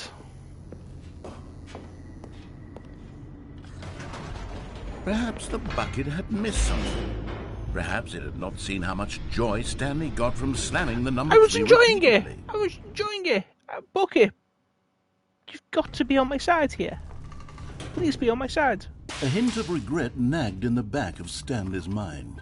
Should he demonstrate? Stanley and the bucket walked straight ahead through the large door that read, Mind Control Facility.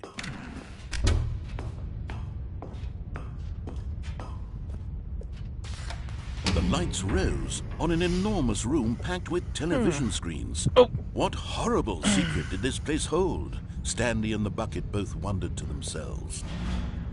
Like this.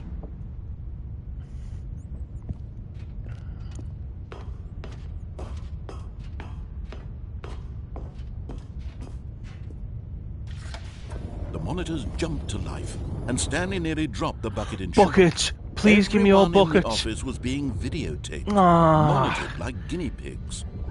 I wanted Had never buckets. seen anything like this, and it very nearly burst into tears as Stanley cradled it gently, reassuring it that everything would Go. be fine. It's fine. It's all fine, Bucket.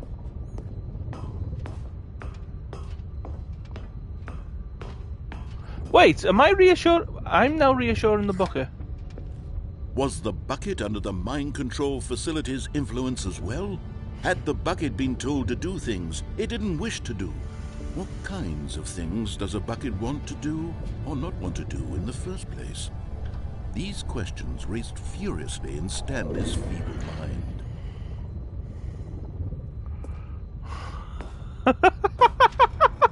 No!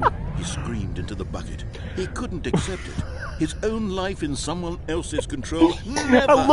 I love the idea that Stanley just went. His one friend No! in the entire world. At this point, he could trust no one except But for the Bucket.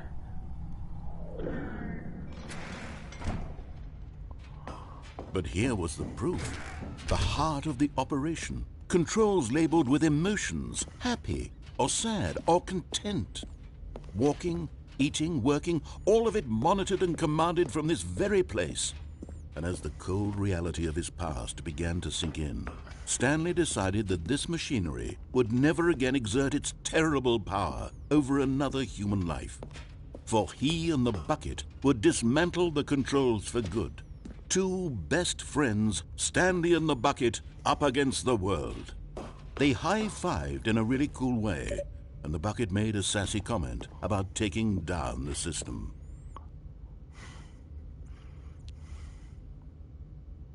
Wait for it, wait for it, wait for it.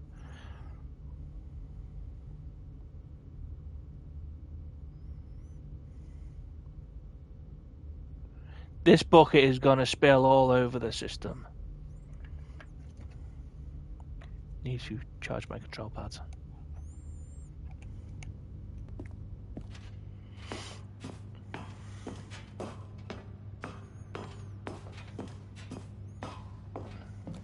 When at last they came to the source of the room's power, Stanley and the bucket knew it was their obligation to put an end to this horrible place and to everything it stood for.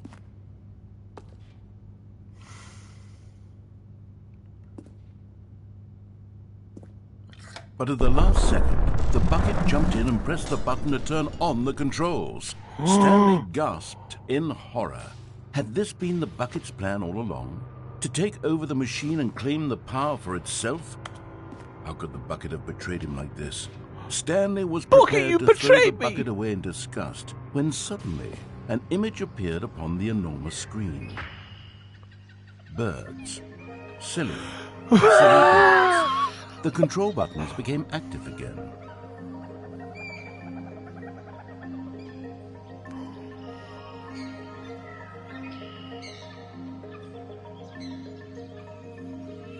Hold on, hold on, hold on.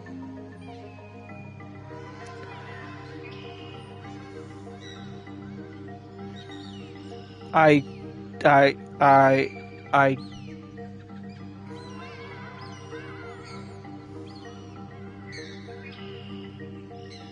hold on. I was expecting something else. I'm not gonna lie.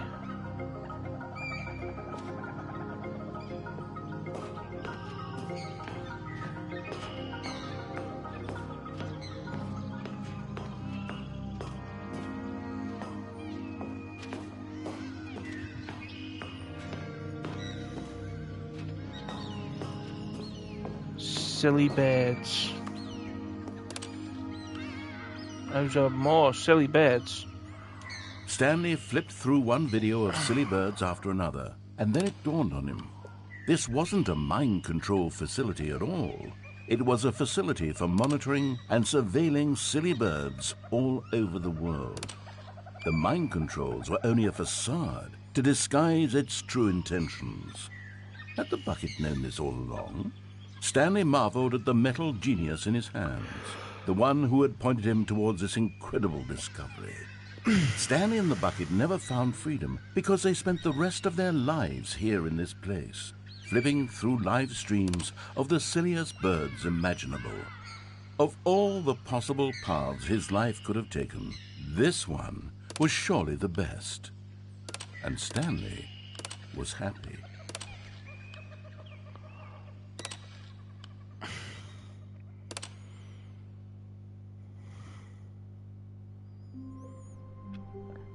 I'm going to call it there. It's been 3 hours. By all means, catch up on any of the stuff you missed earlier in the first part of the VOD.